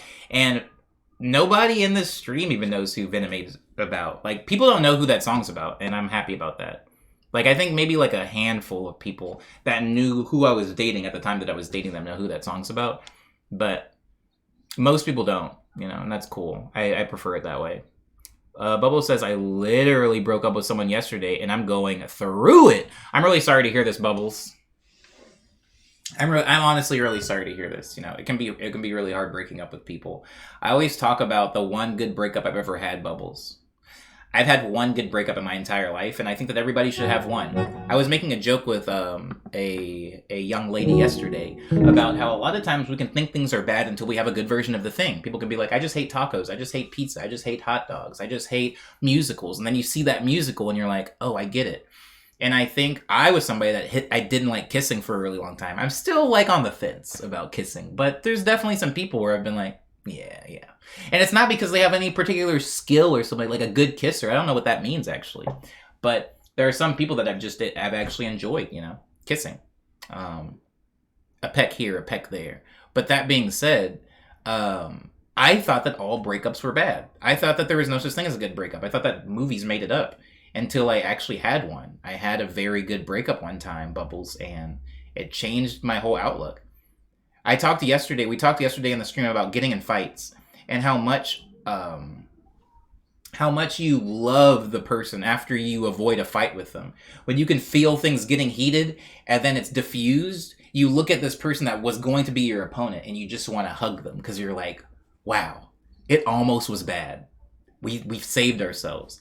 That's how I felt when the breakup was good. Like, it wasn't an argument. Like, there was a lot of dialogue and like understanding, and it was just like, yeah, this is like isn't working. And I still look at that woman today and I'm like enamored with her, not in a way where I want to date her again, but I look at her and I'm just like, wow, good breakups can exist. I still like want good things for this person, and not in a way where I had to grow to get there like I always did. It's so cool. But I'm really sorry that you had to break up, Bubbles. Have you ever had a good breakup, Bubbles? If you don't mind indulging me. I'm gonna be honest, I don't think I ever listened to Venomade, and I don't know if I want to now. Yeah, you don't really need to. You don't really need to. It's fine. It's fine. My vocal processing isn't that great on it anyway. Cyber says, I got a question for you. Have you ever been called out by an ex after they heard your song about them and they were right? Follow-up. Did you feign ignorance? Ooh, that's a good follow-up. Okay, so the answer to the first question is actually no. Because my exes intentionally do not listen to my music. I dated somebody and I actually hung out with them this year. They were visiting LA because they're moving here for work. And we got lunch. And it wasn't even like a self-aggrandizing thing where I was like, do you still listen to my music? It was like we were just talking about art and she was like, have you put out any music recently? And I was like, I mean, I put out like a couple of projects in 2019. She was like, yeah, I'm sorry. It's not that I mean, you're one of the most talented people I know, but I just don't, I don't really listen to your music after we broke up because it was hard, like, to listen to. And I was like, oh, okay, cool. Probably for the best because some of those tracks about you. And so my exes don't typically listen to my music and they shouldn't. So I don't really come into that situation a lot, Cyber. But there have been times where some third party guessed that one of my songs was about something else and I did feign ignorance. And the reason I feigned ignorance is because I did not trust that person. There have been times where like I've had relationships that weren't even romantic and I just, I got out of it. And then I made a song and somebody's been like, hey, is this song about that person? Or is this song about when you were in this? And I've just been like, I don't know, man. Sometimes I just say stuff in music. That's a cool idea that you got there. But I usually don't confirm because I don't trust them. Abrigo says, were they girls? Were who girls? Who? Cyber says, Omni got the stank breath. We know the truth about kissing. Does my breath stink? I don't know. It smells like fruit. Fruit can stink sometimes. I think, like the act of kissing isn't what's good to me. I don't want to get too deep into it, but it's not necessarily the act that's what's good to me. I like transactional affection. I like affection points. Like I like dapping somebody, like when somebody says something cool and you like give them like a quick dap. I love that. I love like having like a thing that's like, hey man, wordless communication is cool to me. I like giving somebody like a raised eyebrow and them being like, yeah, this fool's wildin'. One of the most like beautiful experiences to me is being on the subway. I've talked to Titanium specifically about this. Being on the subway, something really wild happening in front of you, and you like meeting somebody else's eyes on the subway. You guys not saying anything. You guys just exchanging this eye contact that's like, this is wild. And like, I love that feeling. So kissing sometimes can be that for me. It can just be like wordless communication. Definitely haven't had a good breakup yet, says Lindsay. I'm sorry to hear this. I hope this for everyone, that they have a good one, though. I listened to Venomade Uncaring for the lyrics, says Dar. I've made songs on caring for the lyrics, i.e. Inglewood.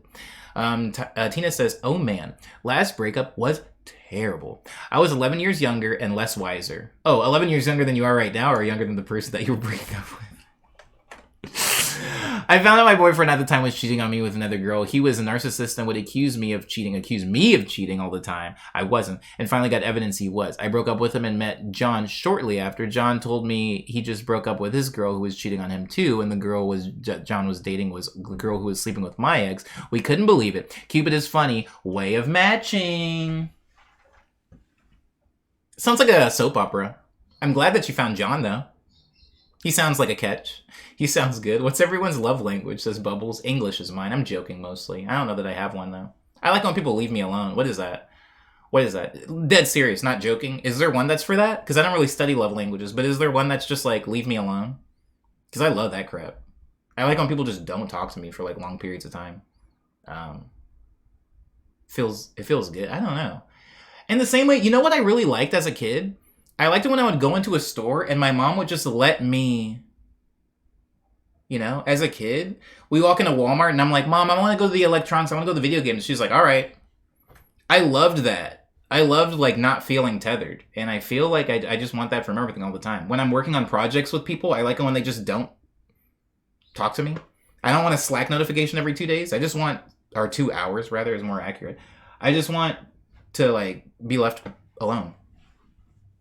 Neighbors, leave me alone. Friends, significant others, leave me alone. Parents, bosses, coworkers, leave me alone. The best way you can love me is just by like Leave me alone. If I'm in my room and I scream, you know, like I'm in my bedroom and I'm like, oh God, it's happening. Ah! Ah! And then my roommate just kind of like pounds on the wall and goes, you good? And I go, yeah, I'm good. That is what I want. I don't want you asking me how I'm doing. I don't want you asking me where the blood came from. I just want you to look at the blood and then look back at me and go like, you straight? And I'll go like, yeah, man, that's cool. That's love, man.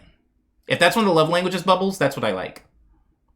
I feel that so strongly, says Bubbles. Yeah, okay, never mind. Maybe it is a thing. Quality time? Is it just quality time? Says pretty. Can I de-age like 6 years to go to the electronics section, says Dar? That's funny. Gift giving and quality time, says Lindsay, for their love language. Okay, I was forgetting one. Oh, wait, or is that just the one that Pernetic was forgetting? Yeah. I don't really think about it that often. I know love languages is like a hot thing to talk about, which usually makes me not want to talk about it, you know? Squid Game. But I feel like, I don't know. I just like being left alone. For people that I want to love me, and also for people that I know don't like me. Just like leave me alone in general. I'll come find you if I need something. And I usually don't need things. Pernedic says, yeah, apparently there's 7 now. They keep adding them. Scope creep. Ooh. Abrigo says, and what if after the exchange of glances in the subway, you notice how disdainful the person is as a rule, actually? Yeah. Yeah, I mean, that's the thing. Tina says, but as far as breakup creativity, we just get wasted back then. Because I was in a party phase of my life. Don't do this, kids. I would also listen to my music really loud and smoke out. Don't smoke anymore because of my asthma. These were your old ways of coping.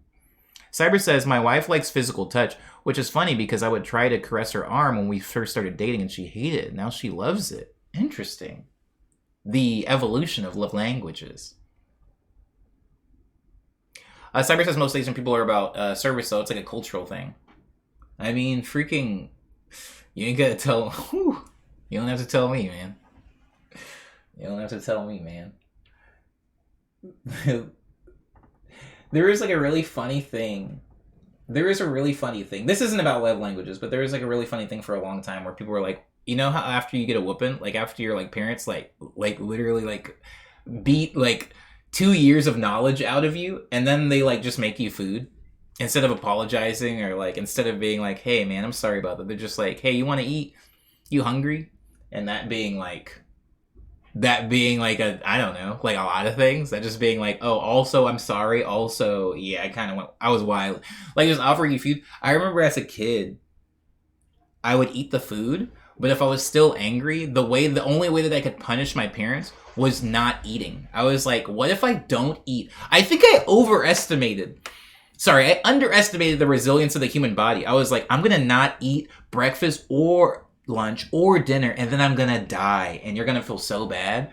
And I would not eat all day.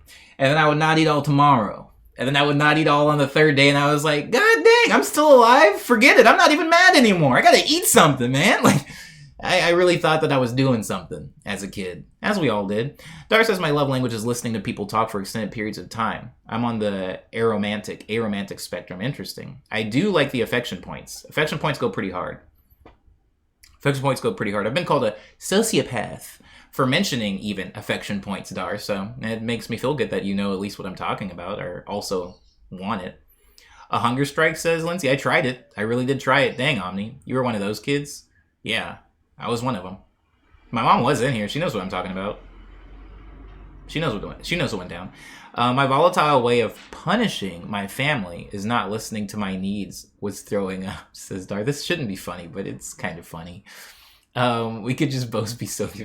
It was like, I can't hurt you, but I think you care about me. So I'm just gonna, like, I'm gonna make my day bad, and then you're gonna feel so bad. They never felt bad, so it was just me feeling bad. Bubble says my love language is just being silly with someone. Just making silly bits or doing silly voices, stuff like that. My ex, says Lindsay, thought that I was a sociopath because of the affection points thing. Yeah. You know what I thought I wanted until I didn't want it anymore, Bubbles? We talking about being silly. I used to really think... I learned a really good lesson that day. I thought that love was just doing the thing with the person you were dating all the time.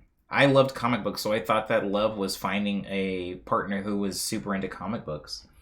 So I would go to the comic book store, and anytime I saw somebody cute at the comic book store, I was like, potential, you know?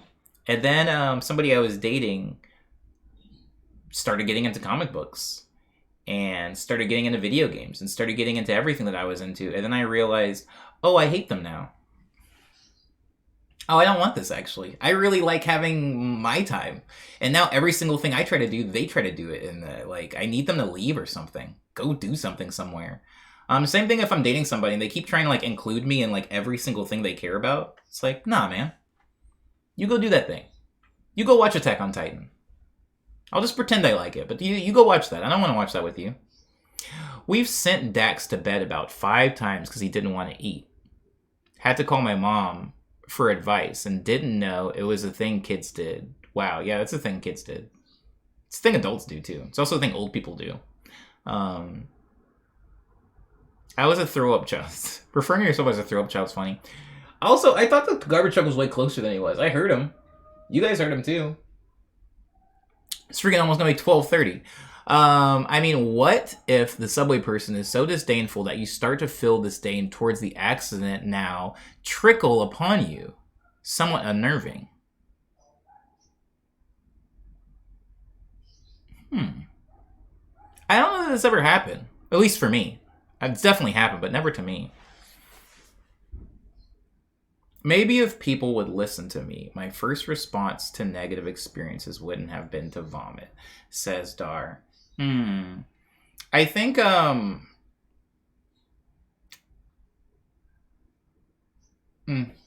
Experiences. I'm so confused about this subway thing, man. I think that a lot of kids don't feel listened to, and I think that a lot of kids shouldn't be listened to. I think all those times when I really wanted my parents to listen to me. Question for you. Question for you. I think all those times I wanted my parents to listen to me, if they actually listened to what I had to say, they wouldn't have gonna like it. I was gonna say some really wild stuff that I don't even agree with today. Liana's, my question for you is, what was something... It doesn't even have to be like you were a kid and you did it with parents. What was something that you did that you thought was an appropriate response? Like somebody did something that made you mad and you were like, oh, I know, I'll do this. And they'll know that they've pissed me off. But it wasn't speaking English. It wasn't just telling them in English, like, hey, you pissed me off. You had some weird third body language thing that you would do and it was not translating well. Like it clearly wasn't getting your point across. Because I used to have some of those.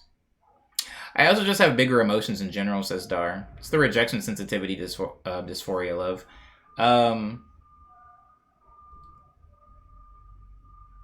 Do I have rejection? Do I have a problem with rejection?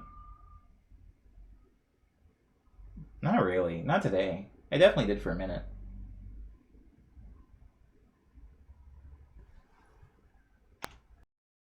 The garbage truck driving down the street.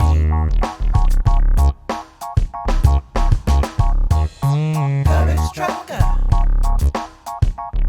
How many times is it gonna be? How many times do you think it's gonna be Today, y'all. Here comes the garbage truck. He's driving down the street. Here comes the garbage trucker. How many times is it gonna be? How many times? It's the garbage trucker driving down the street. How many times y'all think the garbage truck's gonna beep today, y'all? Garbage trucker. How many times is it gonna be? Only a little bit of time left to get those bets in, y'all. A little bit of time. Garbage trucker. driving down the street. Don't be too shy. Put up them tokens. The garbage trucker. How many times is it gonna be? Let's see how many times this truck's gonna be. It's the garbage trucker. Kanto says, how many bins are there? There's 3 bins. 3 bins. 1, 2, 3. Count them. I didn't realize those were all piddly little bets. Uh-oh. Uh-oh. Pernetic says, said something really interesting about working in a what was it, as a caregiver in a group home, where one of the guys would bite his arm and slam the couch while anything nearby as a warning before he would attack. That's definitely a thing. I've experienced something similar to this as well. Tina says, gonna go do some more last minute shopping with the fam. Gotta run, have fun, and hope y'all have a wonderful day. Merry Christmas and happy holidays. Thank you, Tina. I hope you get all your shopping done.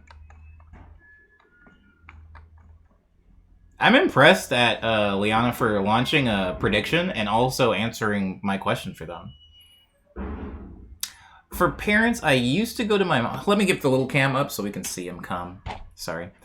I used to go to my room, throw my blanket over my head, and cry loudly, hoping someone would console me, but it wouldn't work, and I'd just take a nap. Otherwise, I used to ice people out. Yeah, I've definitely cried myself to sleep, like waiting for somebody to just be so distraught by the sound of my sobbing that they would need to check on me. But no, they just let me cry myself to sleep.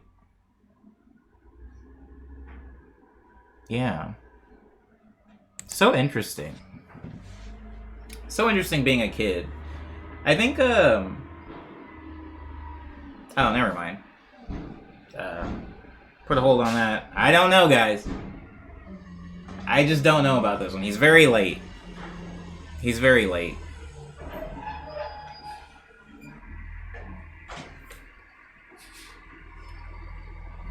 Move out of the way.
The double beat can be very confusing.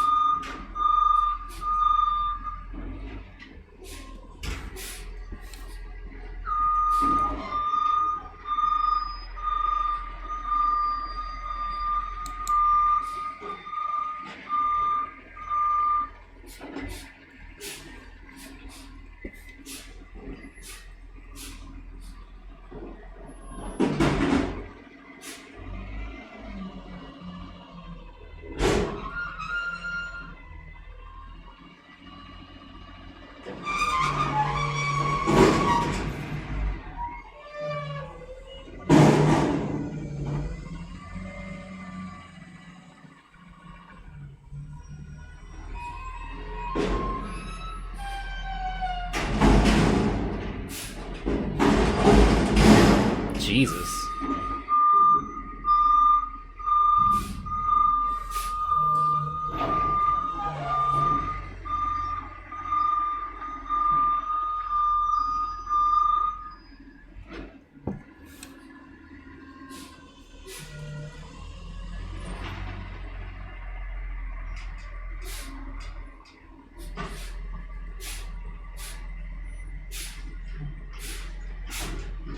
What is it?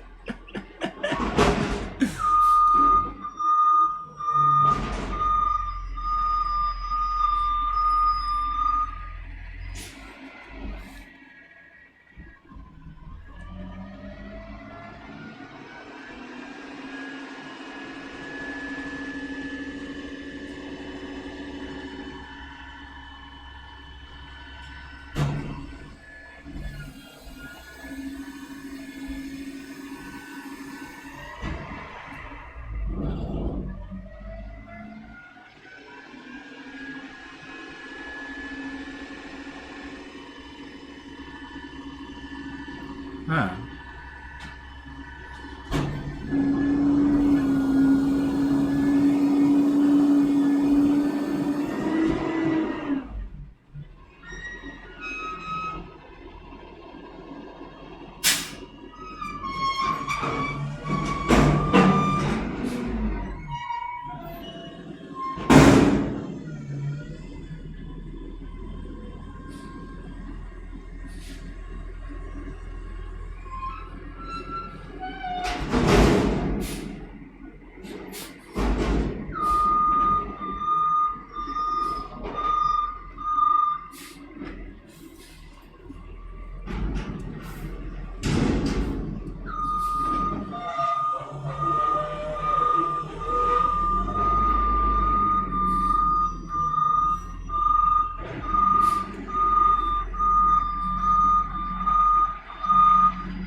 Boo!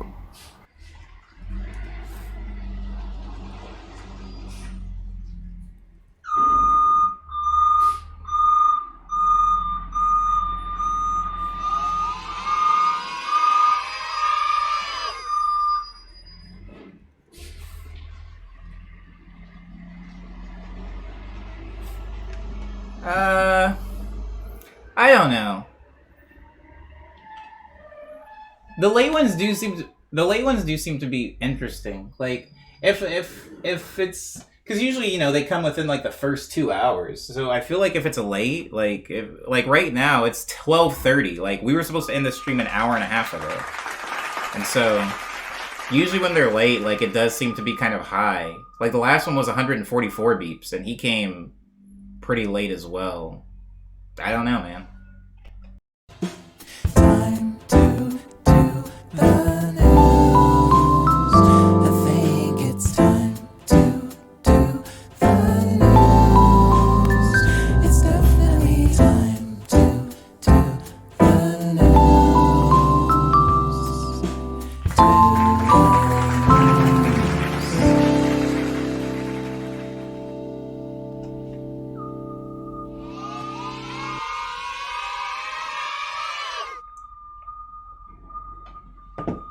He's having a time.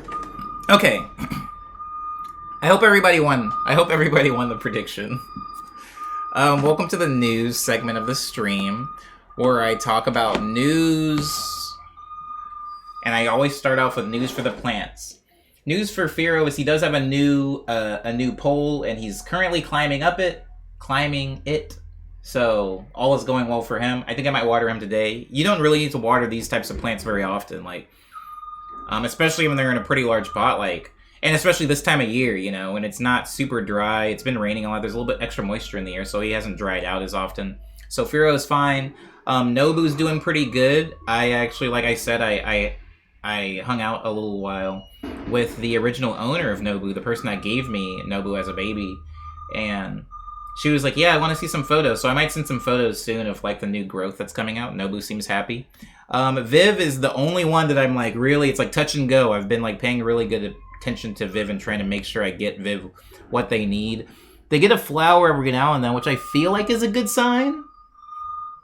So, I haven't been pruning the flowers because I feel like it's probably bad to prune a plant during the winter months. So I haven't really been pruning her much, but she's alive. Agnes is easy, always happy. Booba's fine. Booba is fine and good and healthy, but I think a lot of these bigger leaves are probably going to go out. I'll get rid of them or they'll fall out naturally as the new growth comes in. The only issue is I haven't been seeing much new growth come in, but I don't think that is a byproduct of the plant doing poorly or dying or anything. I think that it's just winter, and winter isn't necessarily when you see a lot of growth from any plants, but not excluding philodendrons. So I'm just, keeping an eye on him, but he seems to be fine. Also up here we have Zia, who is just getting so many shield fronds, a wild amount of shield fronds. I do want to show you guys just a second. Ew, get away, bro. Wow. You're in here somewhere. Where are you? Sometimes I look at Zia and I see spider webs, and I'm like, where is he? I know he's in here. Freaking spiders. Okay, so, I do want to show you guys a little bit, especially if you're newer and don't know much about shield fronds. So this is Zia's root ball. This is you know, where the root is. It's all tied up here with like fishing line. And then when you look at this big brown thing, that is a shield frond. That is one of the big leaves that these plants, one of the big leaves that these plants grow to like protect the root ball. Where they grow in the rainforest, they grow attached to other trees. So this big leaf kind of protects things from like hitting or disturbing the roots. But if you look at Zia's backside, you can also see some more shield fronds that are already starting to brown. And then you look right here inside, and there's another little baby shield frond coming in. She's getting so many, and they're all growing in like a spiral. And I don't have like a bunch of experience with these types of plants. Like every plant that you guys see here, except for Booba, I only have one of, and they're the first of the one I've ever owned. So I don't have like a real wealth of experience with them. So I just hope that this is like normal. Like her getting this many shield fronds and them growing. I thought that like a picturesque, pretty cartoon, the shield frond would just grow like right here, protect the root ball, but it's kind of growing all over. And I'm like, I hope that's good. I hope that it's not going to stifle her growth in any way. But that is news on Zia. News on one of the Booba clippings. I usually keep it in my room. I keep it on this shelf over here, behind me and to the right. And that cutting of Booba is doing good. Sometime this week, though, I am going to put him in his own like potted plant, kind of like how this version of Booba is. And so that's news on the plants. She's beefing up security, says Kid. Something we could all benefit from. Something we could all benefit from. I think news for the stream is that I am back. We're going as usual, as everything is scheduled. I know that Christmas is this Saturday. I will be still streaming on Christmas Eve. I just can't leave town, you know. I talked to my parents about where it's like I would like to be able to leave town and go see my parents for the holidays, but there's just so much stuff going on right now. And it's not like Christmas is the only time I can see them. I can see them, you know, after Christmas. I can see them after New Year's. It doesn't have to be a holiday for somebody to see their family, and I hope that we all can live like that, you know. Just see your family because you want to see them, not because it's Thanksgiving.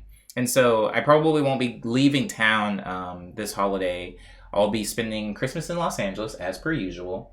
And I do kind of like Christmas here in the city. I know we don't have like snowy boulevards everywhere and there's like snowmen and sledding. It's not particularly that festive. But a lot of people leave Los Angeles during Christmas, so the city becomes super traversable. Like I could drive from my like front door to the beach in under 30 minutes, which is like unheard of. So I do kind of like just like going around the city and like, you know, just living in it during the holidays. So that's news for the stream. We're going to be streaming as per usual.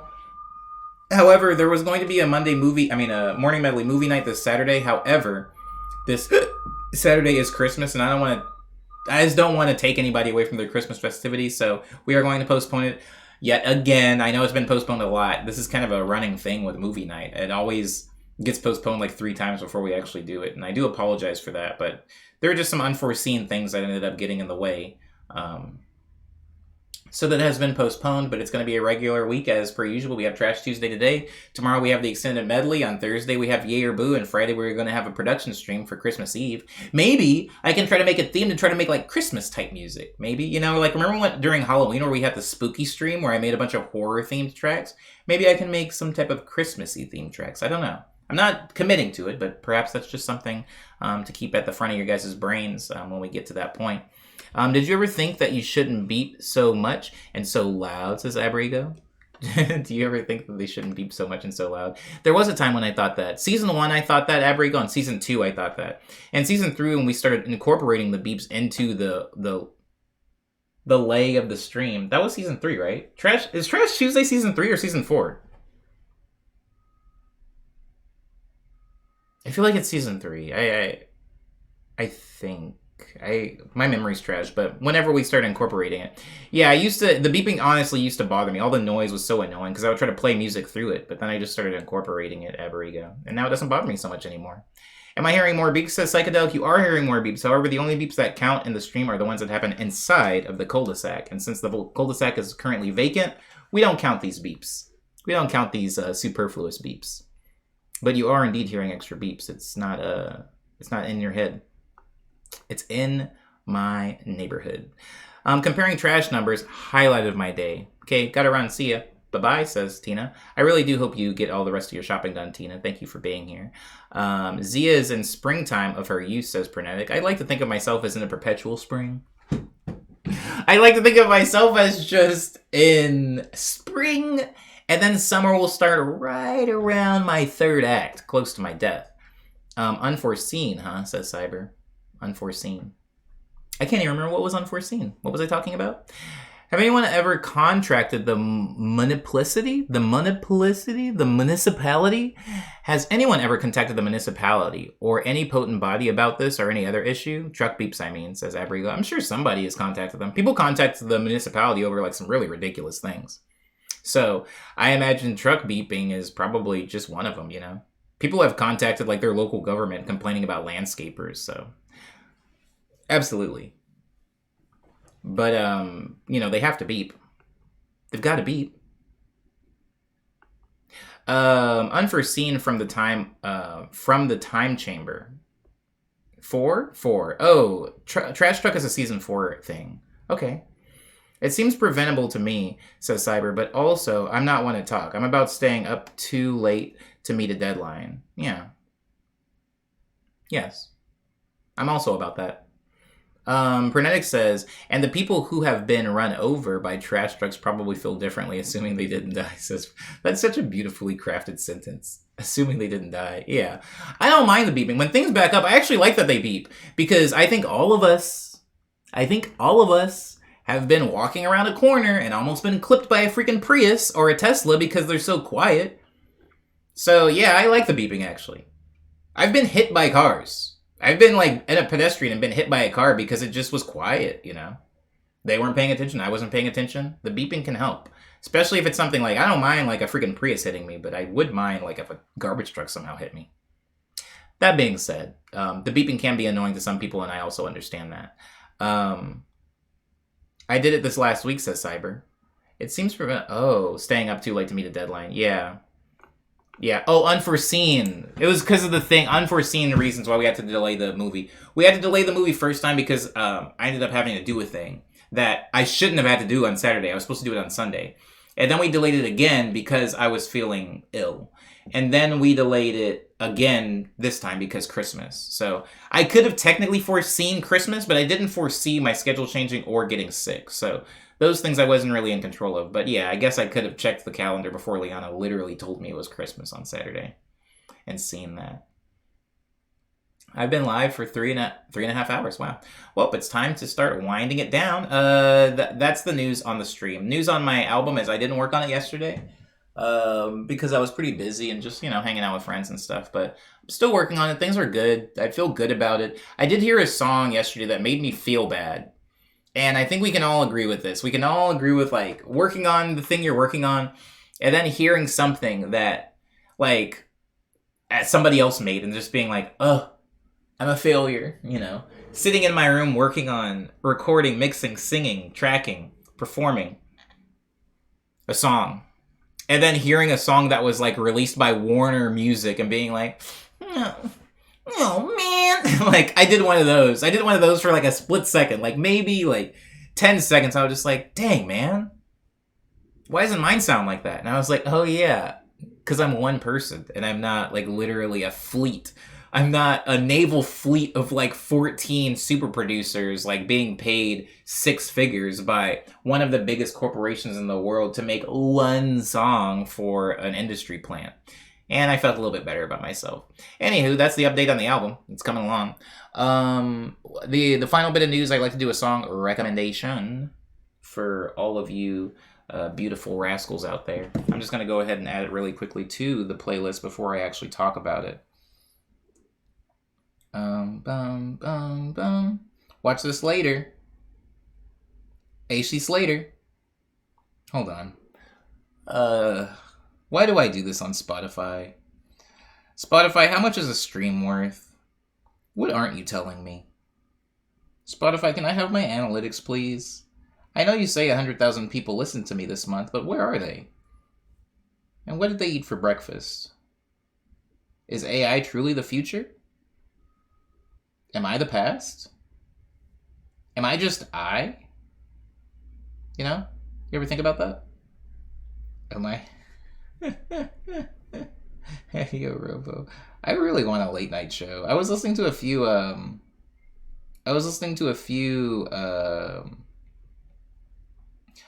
podcast interviews recently, and I was thinking so much about like radio and like having a podcast, and like everybody has a podcast. One of the main reasons I don't have a podcast, guys, is because of this stream.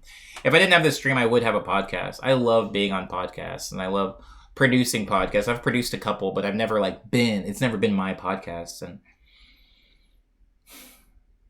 I would love to do that. Wow. That's really sending me to the farm, putting me on my own podcast. Anywho, iOmni, iHeartRadio. Thank you for the Rex List, Cyber. Today's song recommendation is actually by a friend of mine named Ehio Robo. The name of the song is Tremors, off of his new album called Jolt Jacket. A lot of people have been railing for this album for a pretty long time. Like, I complain about 2 years, and when I say I complain, I mean I read complaints in my DMs from very, very nice and polite fans of mine that are very impatient and just want new music already. And I get it. 2 years is a long time for somebody like me. Now, go with me if you guys will. Go with me. Suspend your belief and go to a nice little humble town called New Jersey. Ehi hasn't released an album in 11 years. Ehi's album before this was called Limeade. Limeade, I think. I think I know for a fact. It was called Limeade, and it came out on a label called Despop.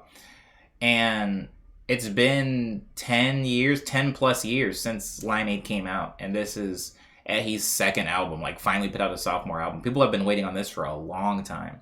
And the thing that's so interesting and impressive about it is Ehi's been active, you know, and all this time Ehi's been touring, playing shows, putting out singles, putting out collaborations. Me and Ehi had a collaboration single, 1/million, and a remix EP to go with it, and we toured the single. Like, we played shows just for that one single. So, like, yeah, like, I think 10 years is a long time to not release an album, but also to remain active and to remain relevant and to remain, you know, with your people. And I think that that's not only impressive as just, you know, from one musician to another, but I think it's just really good to finally have a piece of workout when you were allowed to drive, you know.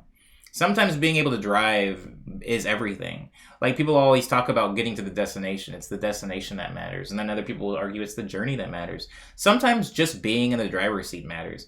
Sometimes even if you're sitting in the driver's seat and you're not steering, just feeling the comfort of power, I guess, and directive and control can be a lot. And I think when it comes to putting out a project, whether that is a movie, a book, a poem, a drawing, an animation, a song, when it comes to putting out a project, being really in the driver's seat is crucial, you know, to it.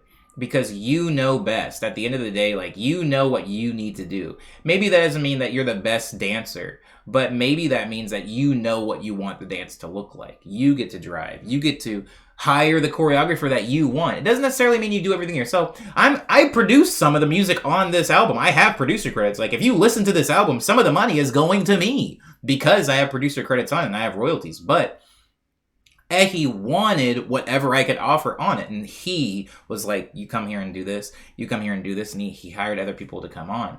And I think having that driver's seat is really important in music, and it's really important in art, because the more we spend in an artistic space, especially when we have an audience, you know, your experience becomes their experience. Your movie becomes your fans' movie. Your comic book becomes the audience's comic book.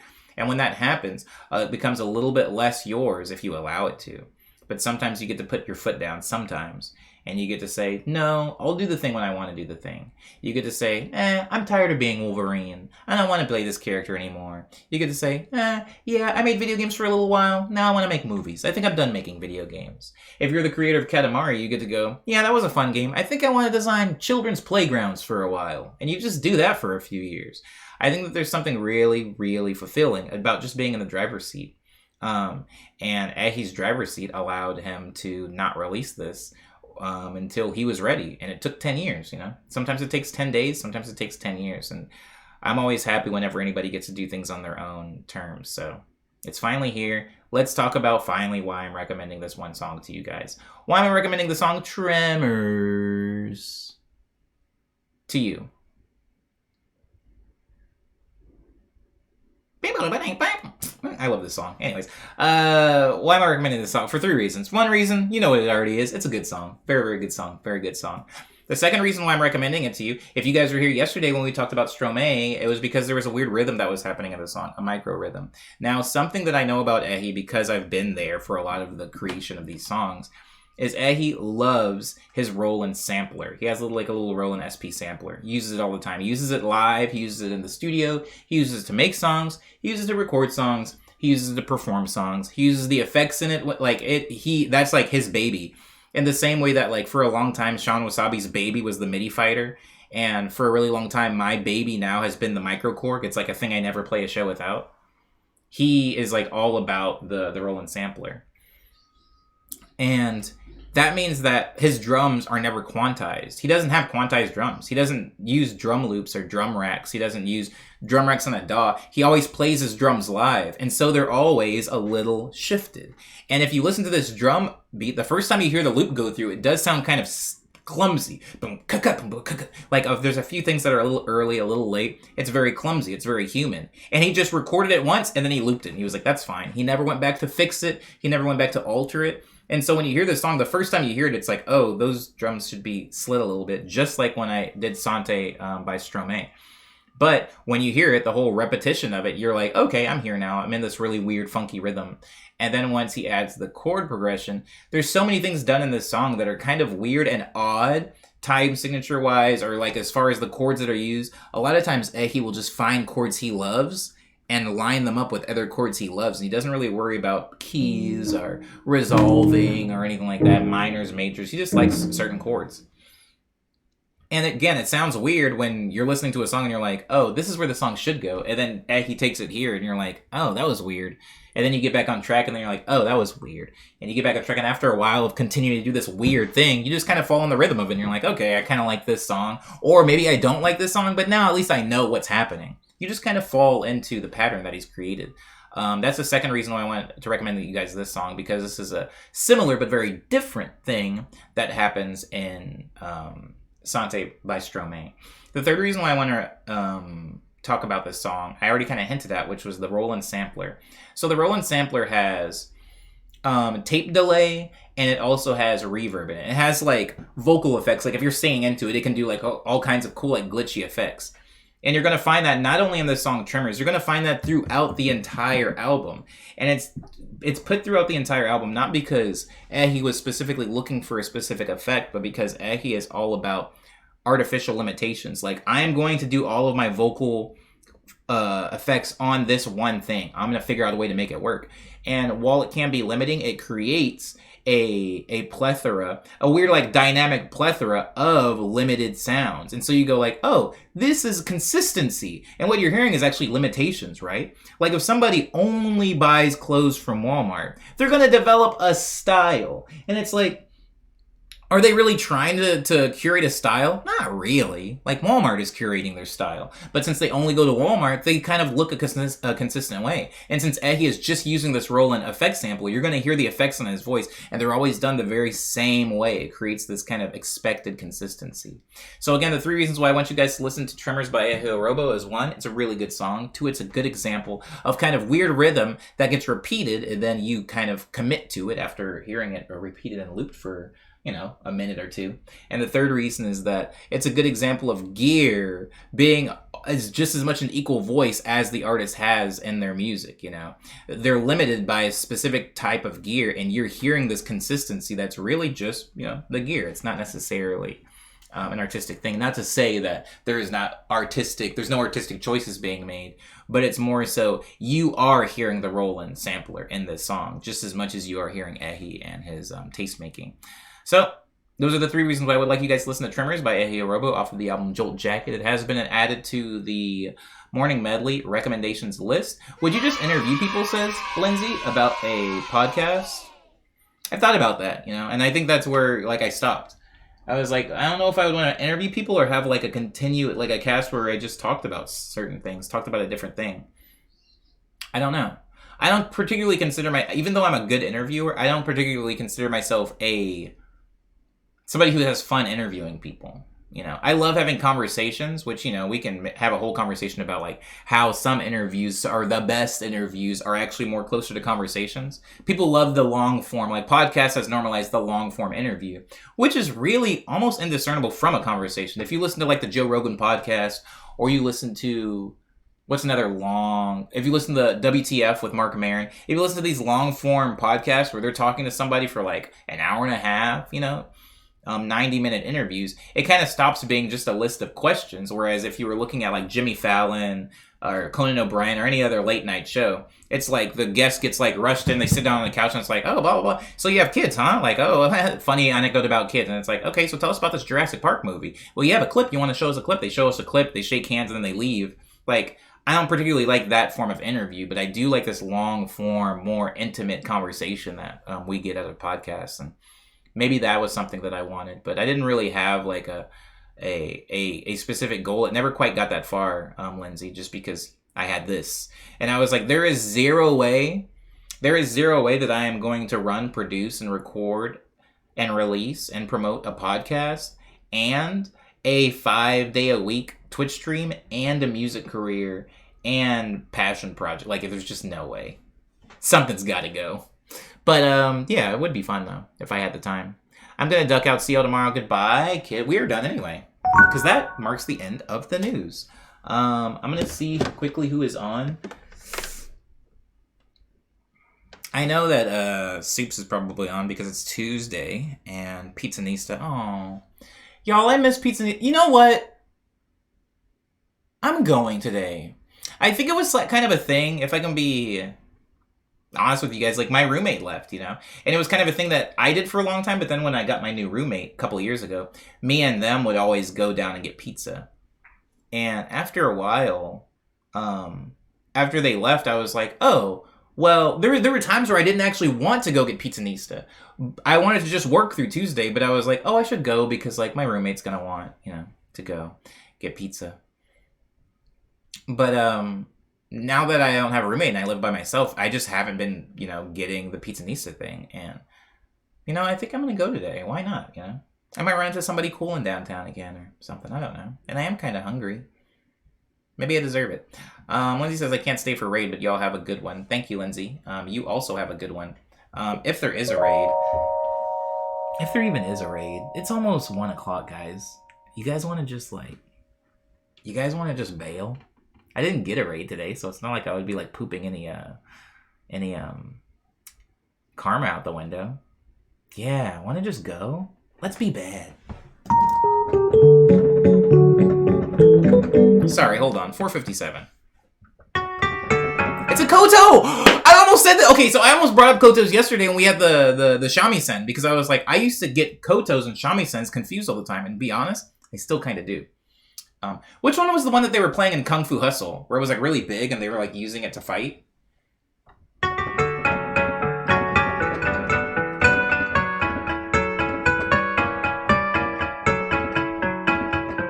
I don't know if anybody's seen Kung Fu Hustle. Well, I know for a fact several people here have, but I won't talk about it because I don't want to spoil it, just in case somebody wants to see it. Please see that movie, by the way.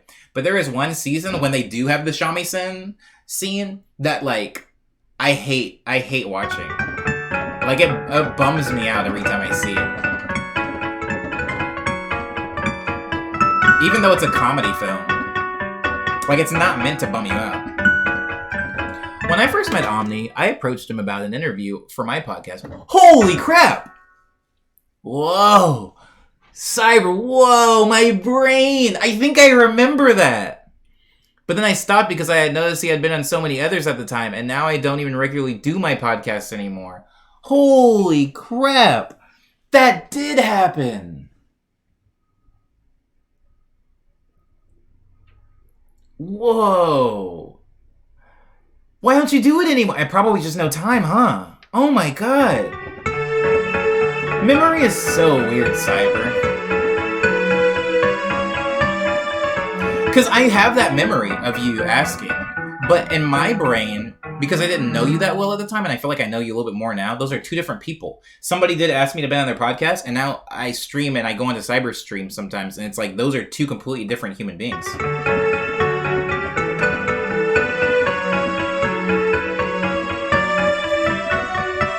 That's wild. Not for nothing, Cyber. I feel like we would have a sick podcast.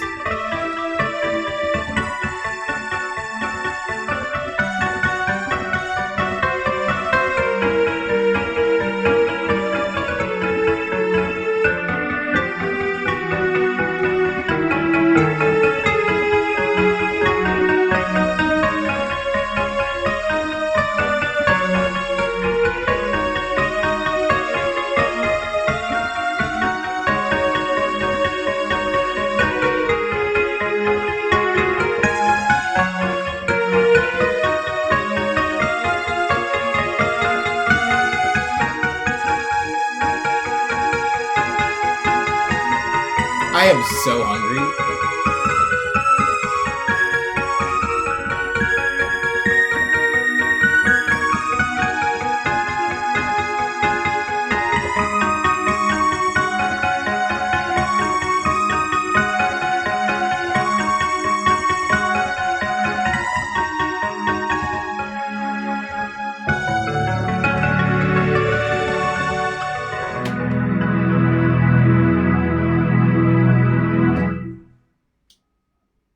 Y'all going nuts today, says Ang. What did we do?